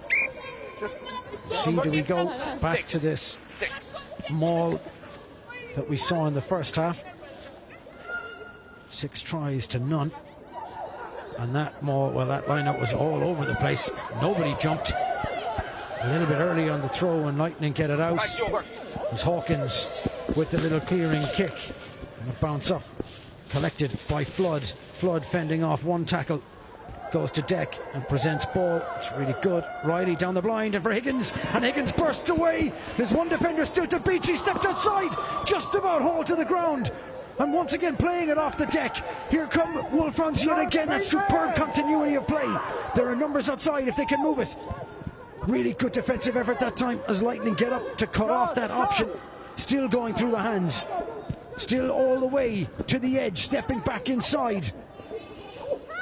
Wolfhounds. Higgins absolutely bursting down that tram line to set that one going. And an interception 5 metres from the line, and Gwalia turned possession over. No advantage. Hold.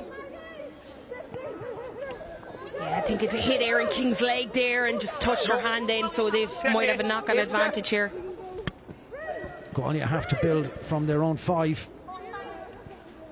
As Hawkins spins it to carry Hughes, and Hughes gets a good clearing kick, and that's a good exit, but well, you just thought the try line was going to be there. Yeah, absolutely. And even before that, if you're looking at that line out, I mean, Gwalia are showing you that they're not even going up. They're just standing down. They know they're trying to defend them all. So you don't really need to overcomplicate things. I think there was probably a bit movement.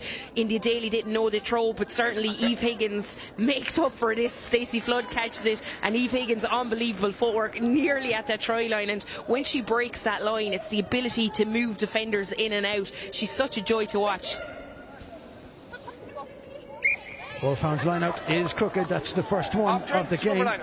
Well, it's the first one the opposition have jumped in, so therefore he called it. But yes, there's been a couple of throws, so I think they must have got that message on, maybe to, I've been saying from the start, get somebody up, put a little bit of pressure on that hooker. And sometimes they think you're also not going up, so they can just throw it with a bit of ease. And there we saw that obviously Gualia got someone in the air and get that scrum in return.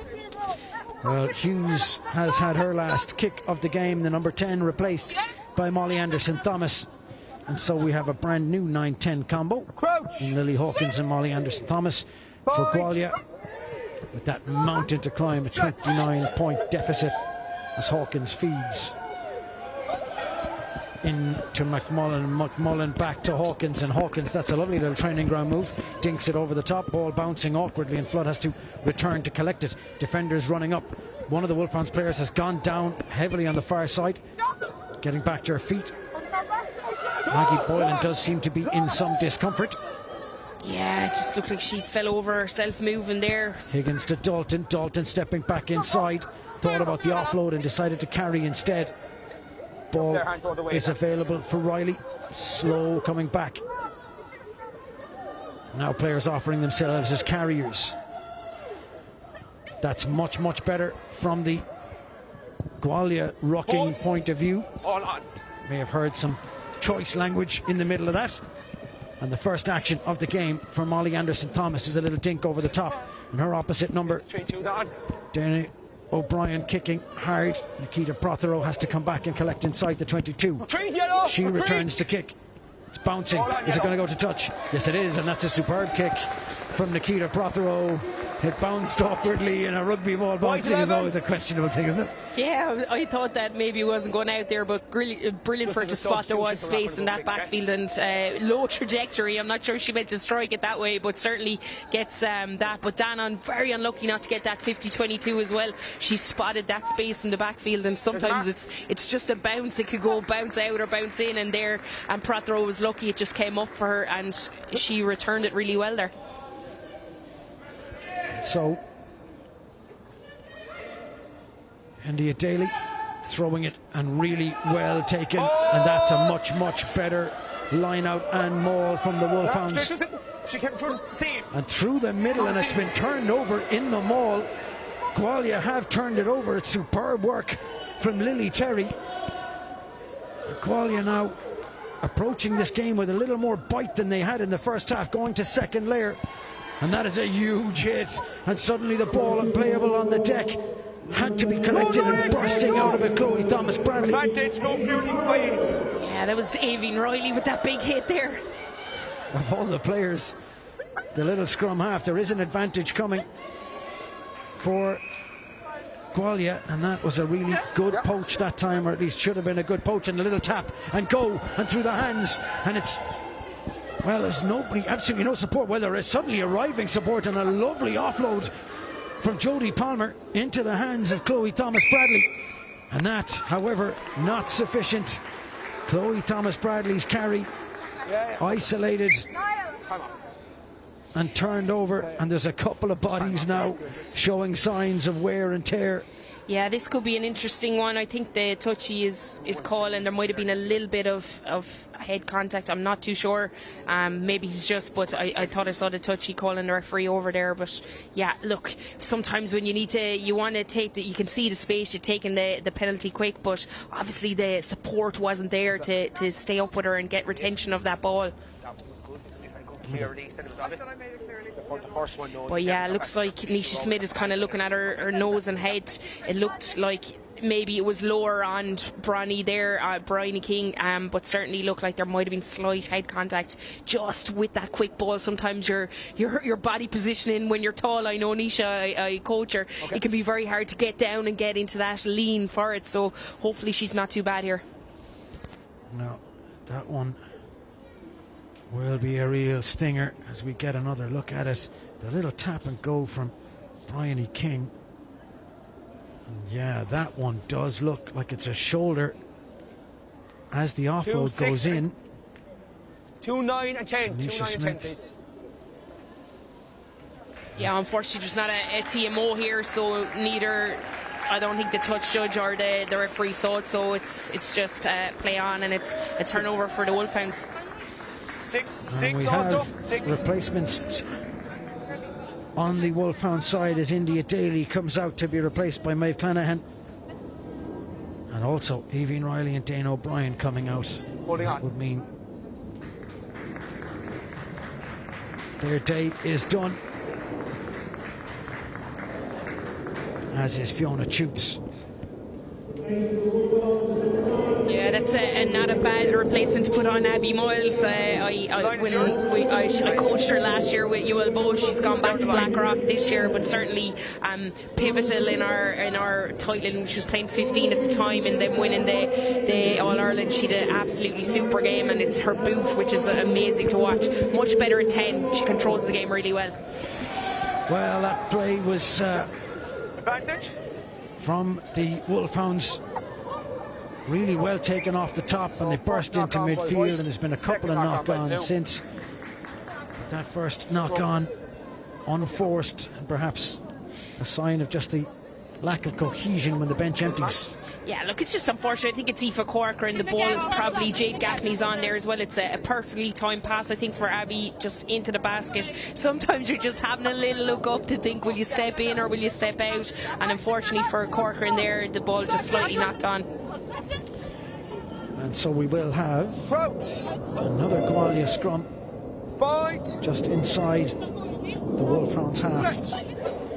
21 minutes played in this second half and no score for either side. A big difference from the first half, and another unforced error. Caitlin Lewis standing and waiting, and that pass into the breadbasket just as it was for Corcoran in the previous phase, and it's been knocked on. 8 and 2, please. 8 and 2. Really well done. It's unfortunate again. You can see they're trying to get it out wide. You know, it's obviously a pass. You're trying to skip out two players sometimes. You know, it's just that handling errors when it creeps into the game towards the end. That is that for Captain Bryony King, who's limping coming off the pitch, as well as Molly Reardon, who's been excellent at hooker.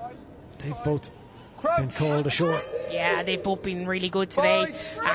Bryony King in particular, she's been everywhere, and it's unfortunate for her, you know, to concede that many tries in a defensive setup that she's been making hit upon hit and just bouncing up off the ground. But I will say for their attack in particular, I think since Lily Hawkins has come on, you've seen it speed up a little bit. They are putting the Wolfhounds under a little bit more pressure, but that ball movement is a lot smoother. It's going nice and quick. I was going to say, it's the speed of the passes is picking up the pace of the attack. Yeah, spot on.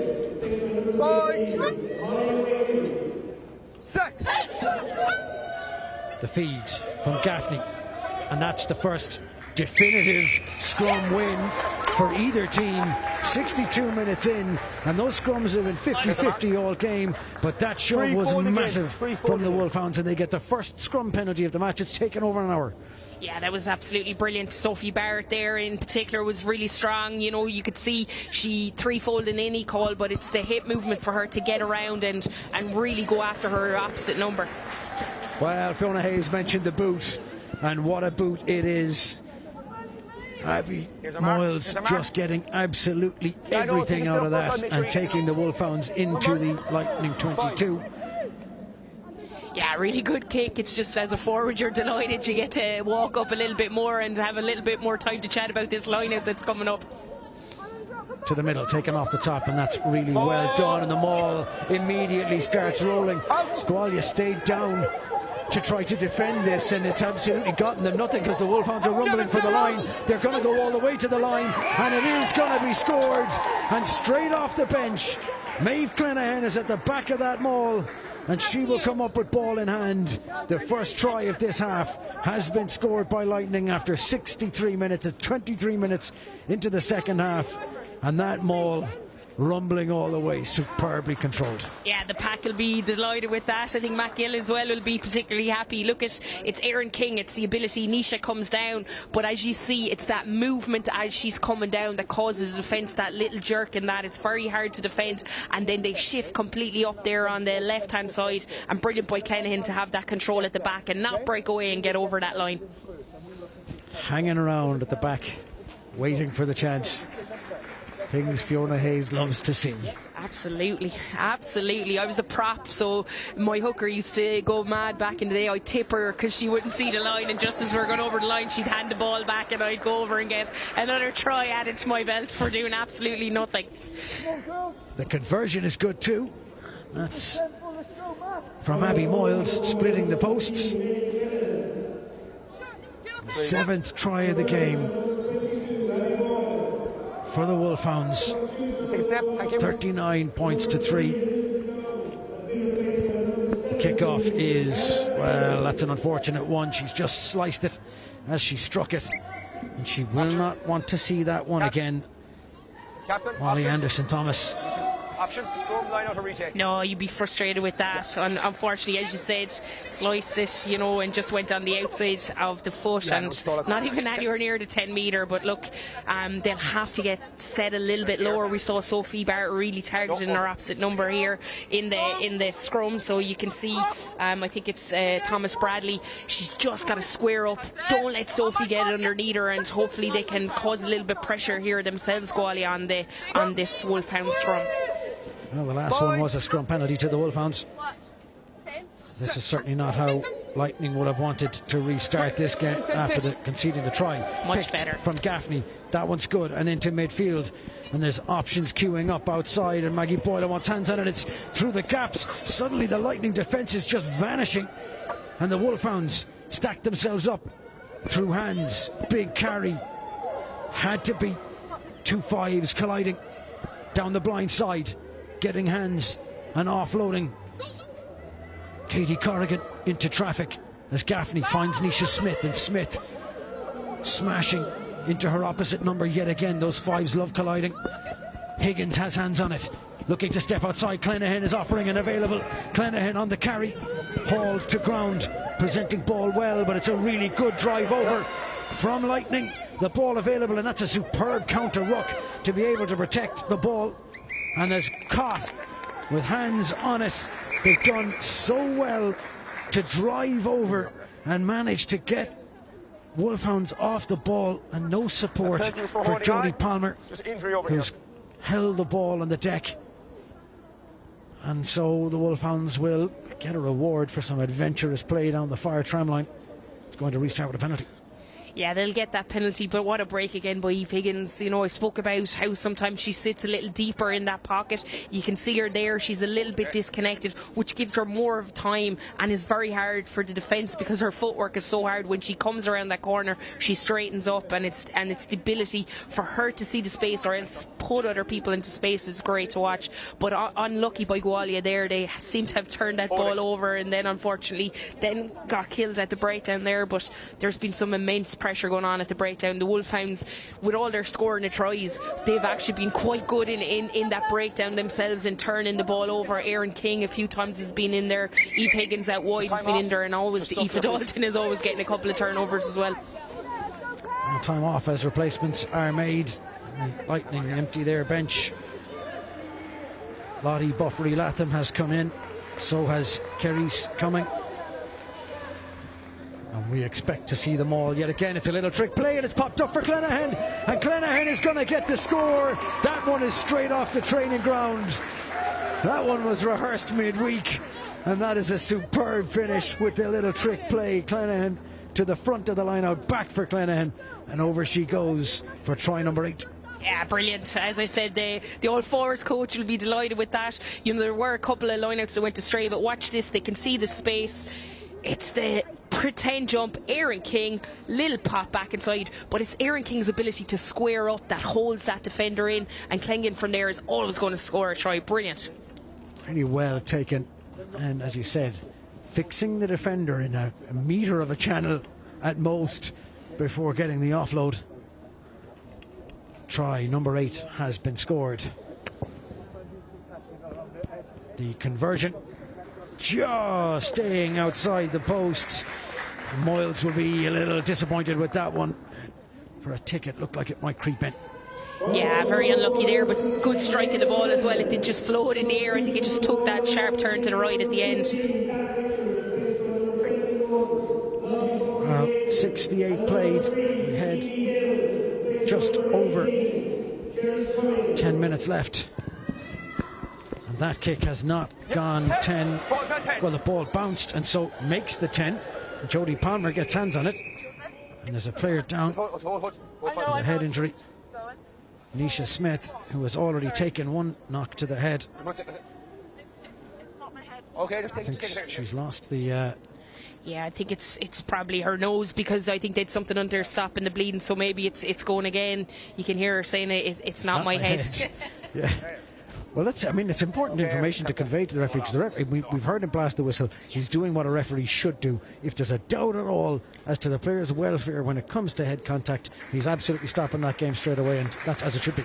Yeah, 100%. And look, that's what you want. And also the player needs to relay that information, because if you do get called as a head knock, you could be off for 2-3 weeks, which is the right call if there is. So she's just saying, no, it's just this nosebleed, it won't stop. But it gets a chance then for Fiona Shute to come back in again. So I'd say when you're winning by this many 8 tries, you're delighted. Sometimes you're happy to go and sit in the bench, and sometimes you're like, no, I want to get back out there again. Well, this means that Bowles will play in the second row. Early engagement is from the Wolfhounds. Second one, early. Second one, first half, early push, early set, and second one, penalty. Well, as we can hear from the referee, that's the edict that's been handed down. 2 early pushes means a penalty, and because that is the second, it means penalty to Gwalia, and the kick for touch takes it up to the 22. And on the line, please. Yeah, that's well spotted. Sometimes when I think it happened in the first minute of the game, so sometimes you're hoping the referee might forget that it happened then, but he obviously remembered, and correct decision. That changes. Early drive second time is penalty. Molly Wakely will put in for this Gualia, much changed Gualia pack. The target that time round was Lily Terry. She's taken it well, and there is an advantage. We're playing advantage. It's for Fridas. Hawkins' pass, really well taken from Ala Piers. And another huge carry from Chloe Thomas-Bradley. She's been offering herself as a carry option on several occasions. Ball still available. Can Lightning get their first try of the game? Terry again being stood up. Has the maul been called? Not by the referee, but by the players. Still advantage. Still advantage. And that's a huge carry, much better from Molly Wakely. And now through the hands, sitting defenders down once again was Chloe Thomas-Bradley, the 17. Big stop that time on Tilly Vukaj. We need to see improvement. And once again, it's Chloe Thomas-Bradley, the 17, has had about 4 carries in about 6 phases. Wolfhounds' defence, however, is holding very firm. There are options outside. Through the hands it goes. Gualia, as Hawkins picks and spins. And Terry is on the carry, absolutely smashing one, but there's a block, a crossing in the middle. There was an offside, however. Dalton deemed to be offside. And because of that advantage, back to the 5, and the referee says, no, Lily, you can't take that one quickly. It's over here, and not where you thought it was. Yeah, she's unlucky there, because the Wolfhounds were probably a little bit slow in getting back, and I could hear the coaching staff from Gualia shouting, go, but look, the referee's right, you have to wait. There's a player down the backfield as well, so then hold off. Time is off to receive treatment for that player. Back in here again, we have a penalty there for you offside. We want some contact in the air. As we hear the referee. Discipline again here. Every time they come in here, these need to discipline.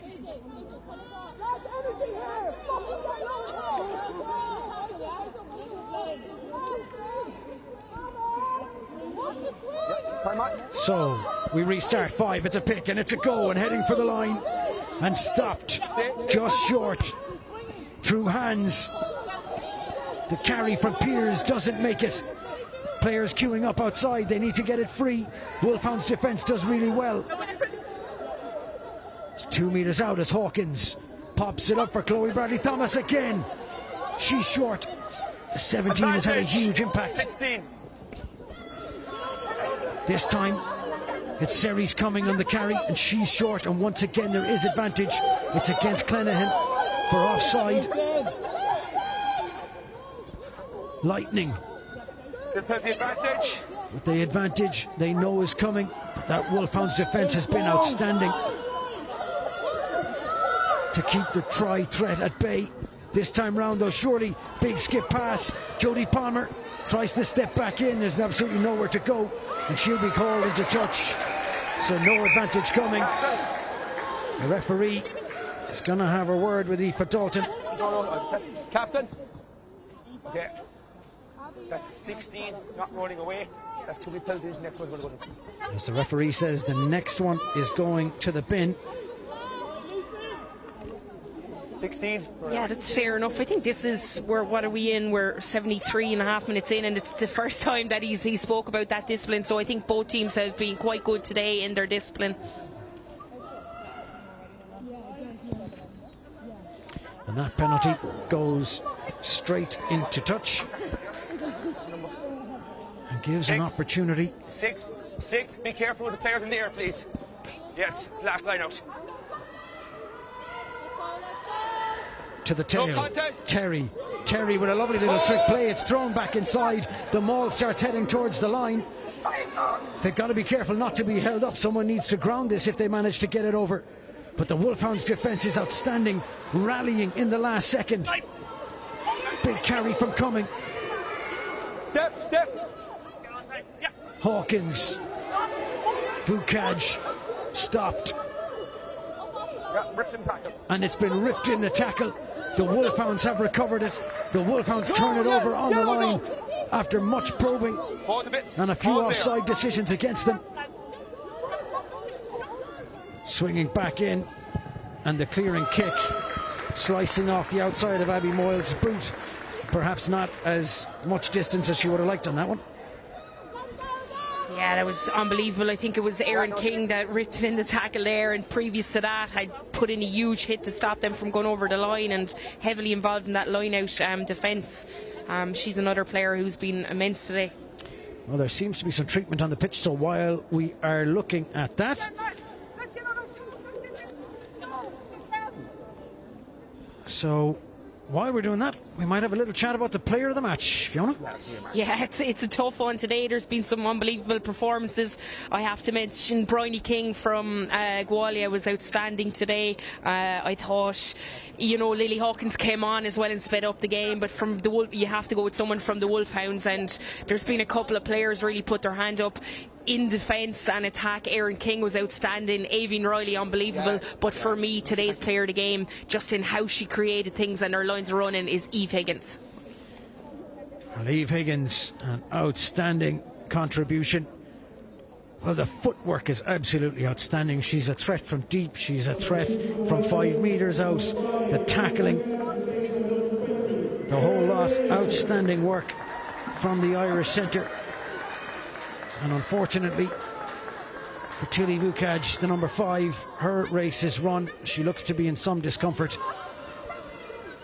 As Terry picks it off the top, and Perrys goes into midfield, and McMullen is on the carry, smashing into the line.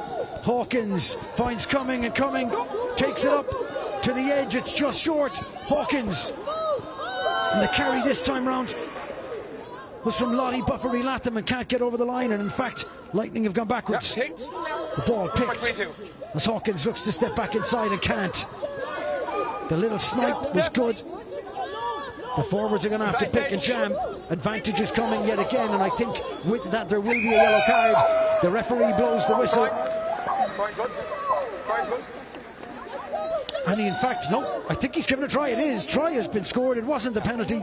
The try has been scored. He could give this yellow card as well. I think some referees might. No, he's not going to be that harsh. But sometimes, the act was committed, and if you've said it's the next offside, you're still giving it. But when they score tries, it's easier for the referee sometimes to not give that yellow card. But yeah, certainly pick and go was really good, but unbelievable up until that point. The defence of the Wolfhounds, you could see them coming up with sheer grit and determination, but unfortunately just there, really well placed and got low in the end.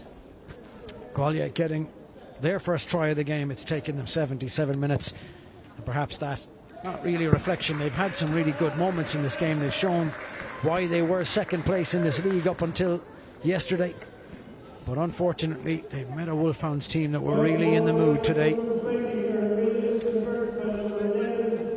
44-10 the score. Not just showing the kind of mood the Wolfhounds have been in more than anything else. Yeah, they've been really good, and you know, good teams sometimes just like they'll be disappointed with them getting over their line at the end, even though it's a big score line. But I'm sure they wanted to have no try scored against them. But in attack, at times they've been exceptional today. Gualia still offering carries, and once again it's that number 17 Chloe Thomas-Bradley, and the referee this time is going for the pocket. He had said tackle. He had told players they weren't allowed to go.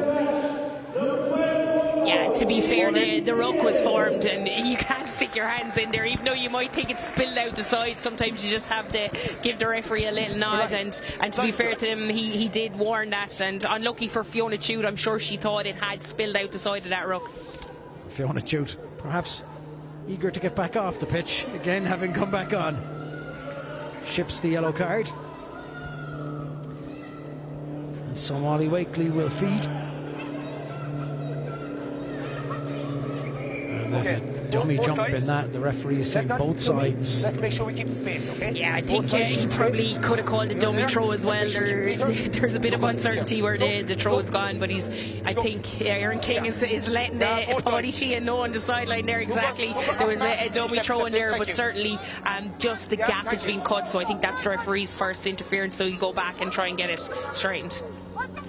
Wakely surely aiming for Lily Terry again.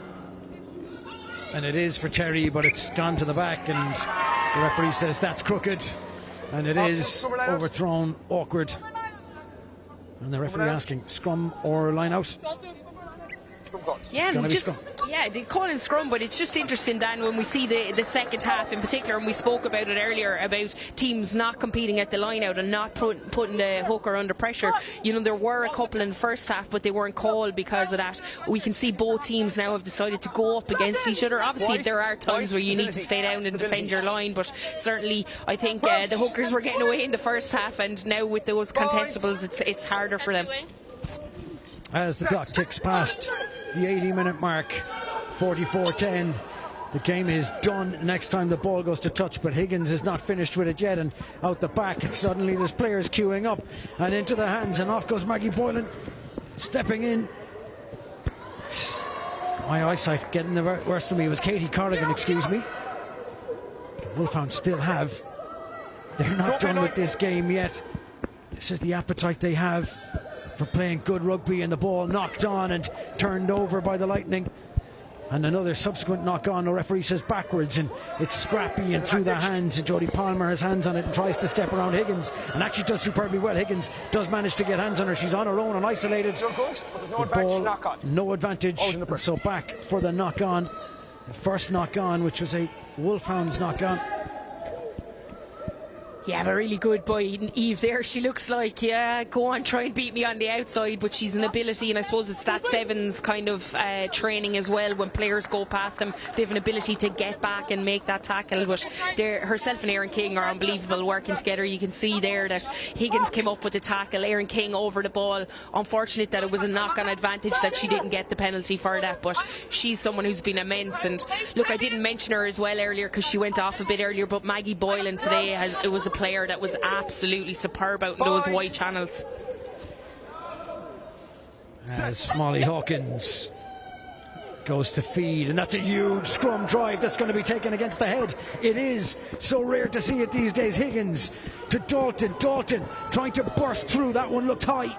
Referee has missed it. Gaffney's pass was good into midfield, and Wolfhounds offer willing runners. Gaffney again tries to go through the pillar. No yellow. Referee is advantage playing.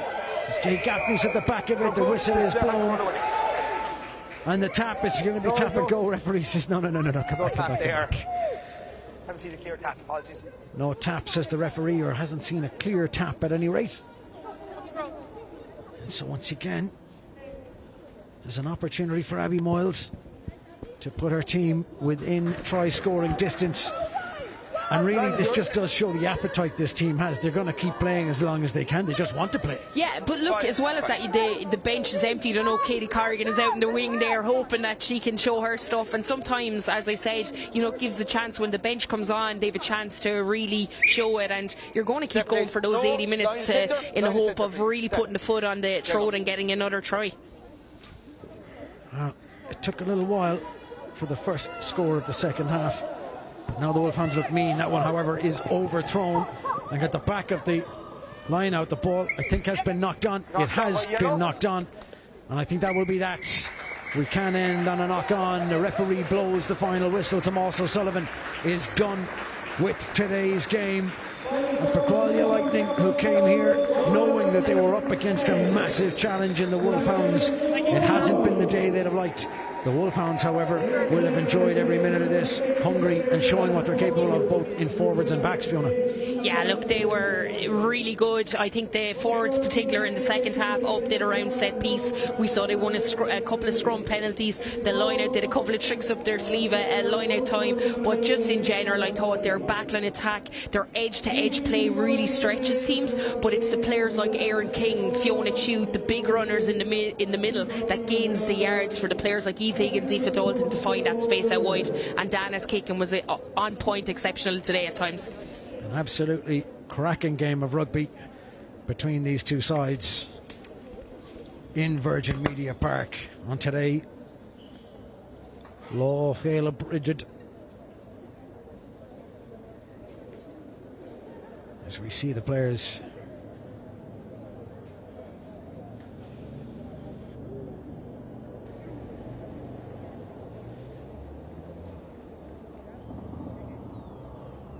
for the Wolfhounds.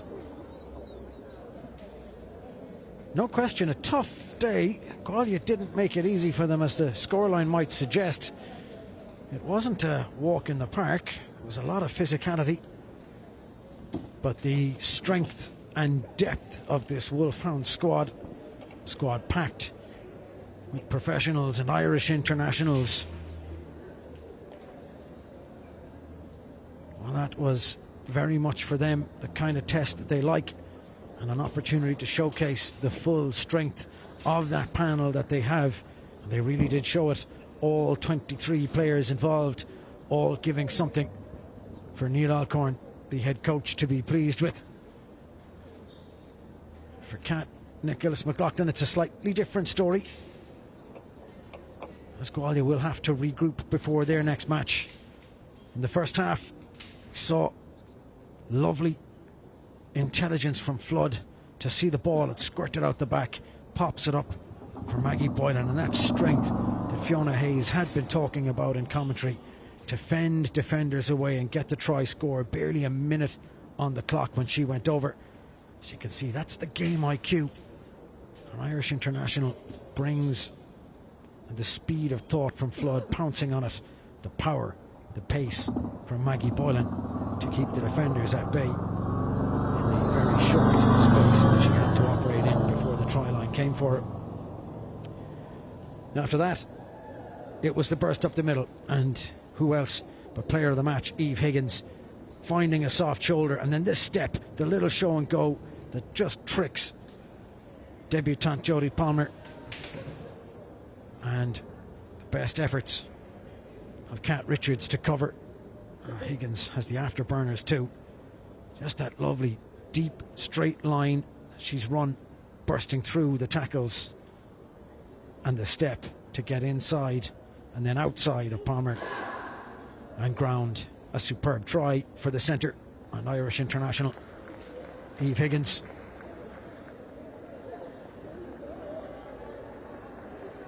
After that, it was the winger, Vicky Elms-Kinlan, and when they got to the edge, the little step outside of Richards, and then the afterburners. What incredible pace. And the little step inside. Kerry Hughes had a good game for Gwalia Lightning, but one or two moments defensively where she was beaten by quicker feet, and then certainly few quicker than Vicky Elms-Kinlan, who steps back inside. Lovely step outside of Richards, and the fend is good too. And as she sees the last defender coming, She decides not to try the outside and instead, lovely feet. Kerry Hughes' momentum is working against her.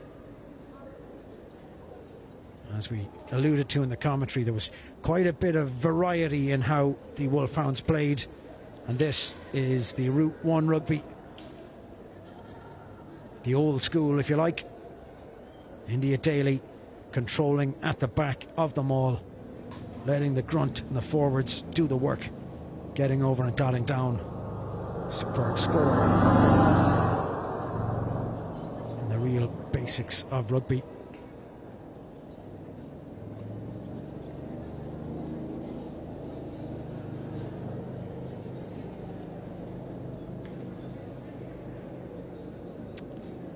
Second half, still in the first half, and that try. Well, all the work. Fiona Chute, the big number 6, absolutely determined to get over the line. Erin King's done well to turn it over. Riley spots the 6, and with 2 defenders hanging off her, that's not enough. Superb finish from short range. Final try of that first half was this individual effort from Evie Riley, spotting there was nobody home, and look at these feet again, the little step to show Kerry Hughes her intentions, and turns on the afterburners, gets all the way around, gets the finish. Superb scrum half finish. The snipe when there was nobody home, and Riley showing her calibre, as always in contention for the 9 jersey for Ireland.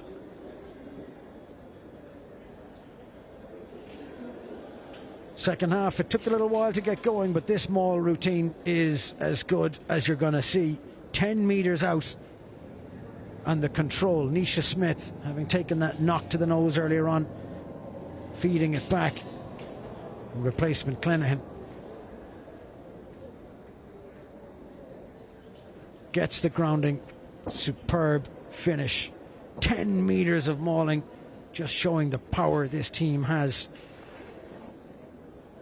and the set pieces that they have available to them.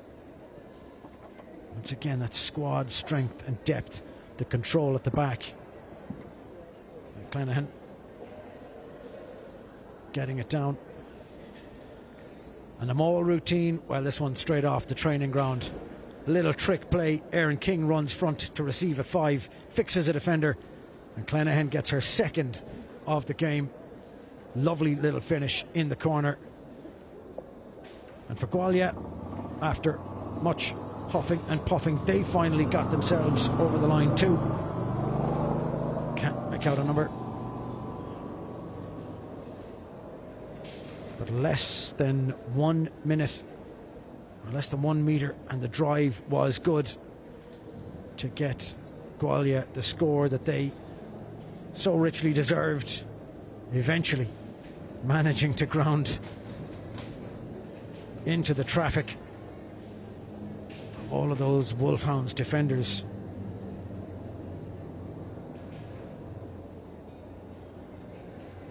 And finally it was Chloe Thomas-Bradley who managed to get that.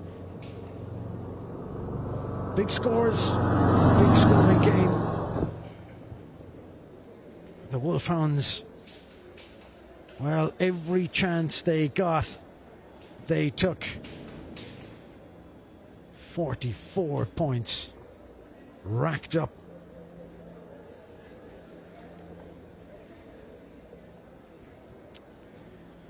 Well, Fiona Hayes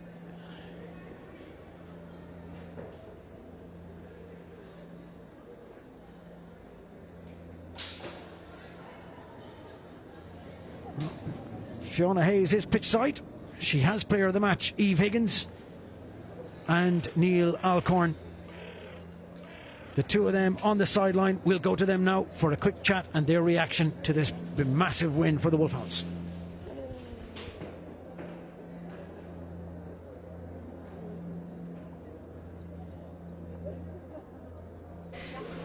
Okay, Neil, we'll start with you. First of all, congratulations, guys. It was an unbelievable win. Just something I'm wondering is at half-time, you know, when you're winning by that much, like, what's the message, or did you change anything around in how you played for that second half? I'm Pops' translator, so... Limerick City! No, thanks. For us, it's a little bit of what's happened in the past couple of weeks. Okay. So we can't look at it. We've had some good moments in the first half, and then it's purple patches in second. So the big thing we said this at half time is we've got to make sure it's a full 80. So it was our big focus, first 10 minutes, and then big talk about it as a team first mentality for us. So the players that will come on make a big impact, and we think we did that today. We're way better we were than compared to last week. Yeah, and are you going to buy your forwards coach a point, because there was some lovely line-out scores there in the second half? That little trick one to the front worked really well as well. Yeah, myself and Matt will have a wee chat about that and maybe get a pint after, definitely. Yeah, so no, it's been some of the thanks Steve. No, some of the stuff the girls have been coming up with, and we chat as a group, and it's been really, really lovely to see. Yeah, cool. Thanks, Eve. Unbelievable performance today. You were outstanding from start to finish. A little stint at 10 as well. You were in there. But look, from watching, I think there's a huge thing. You can play on the gain line. When you play deep, you see everything. How did you find it out there today? You look like you're really enjoying your rugby. Yeah, like definitely as the weeks go on, we're gelling a lot more as a back line and also with the forwards. I think, like, obviously one of the most difficult things when you come together as a group is to work in shape together, and it's showing week on week that we're getting better and better each time. So yeah, it's exciting because I feel like we can even be a lot better than that today. So yeah, and just even with you have so many kicking options out there. Your kicking game has been immense. From you when you're playing when you're out in that field, and we saw today you're commanding. How happy were you with the defence at times? Oh, like unbelievably happy. I think we both had the same point behind the post, and we conceded a try. Like, I think one of the most satisfying things was we want people to be we wanted to be difficult for people to score tries, and we probably let ourselves down last week in the second half when our kind of performance kind of dropped a bit, and that was a huge thing we were working on this week. Was not only our second half improvement, but also just that 22 defence, and the fact that it took Gualia, a great team, like probably over 5 minutes to score, was unbelievable. And you were talking about the line out, but I thought the line out D was unbelievable. You know, there was, I don't know how many mauls were stopped and stuff, and I think that's one of the proudest things from the group, was that our defence was amazing. Yeah, good old Packs. Packs are unbelievable. Thanks, guys. You were unbelievable today. Thanks again. Thank you. Cheers. Thank you. Cheers, lads.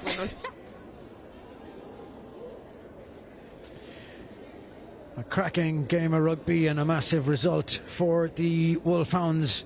Preserves their 100% start to this competition, still unbeaten. And look at that points scored, 273 points in their favour, just 62 conceded in the entire competition. Streets ahead in terms of a points different, 6 bonus points, 30, and they look unassailable now at the top of the table. For Gualia, who had been going so well, only one loss up to this point, and they thought perhaps they would come here and make a challenge against the two-time back-to-back champions in the Wolfhounds. It wasn't to be. A tough day. We're missing some key players.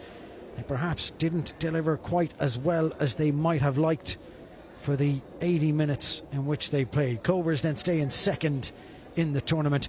Britton recording their first win yesterday off the mark. Edinburgh and Glasgow in between bottom and that third placed Gwalia Lightning team. On the 14th of February and the 15th, Valentine's Day sees a clash between Britton Thunder and Edinburgh, a return of yesterday's fixture for these two. Edinburgh looking to get some revenge on Britton. Britton will be looking to build on their first win of the tournament. For Gwalia, well, they'll be having revenge on their mind too. It was very, very close when they played the Clovers in round 1 and lost only by 4 points. This time round, they'll be hoping to restart their drive and leapfrog Clovers into second place when they take on each other in Wales at 1 o'clock on the 14th. Then on the 15th, it's Glasgow hosting the Wolfhounds, and the Scottish side, who pushed the Clovers all the way yesterday, will be hoping that they can do something similar and maybe go one further but the Wolfhounds absolutely unassailable and in flying form. Nobody wants to be playing against Neil Alcorn's side, packed with the likes of Eve Higgins. It has been an excellent day for a game of rugby, perhaps one that Gwalia will want to just put behind them, but for the Wolfhounds it's been a good run out, a try fest, and tries coming from all over the park. For Neil Alcorn's side, they will be pushing on and looking at what's coming up in 2 weeks' time. For the moment, they can pat themselves on the back on a job really well done. On behalf of Fiona Hayes and myself, Dan Mooney, from Virgin Media Park in County Cork, we say thank you for joining us. The final score here has been Wolfhounds 44, Gwalia Lightning 10.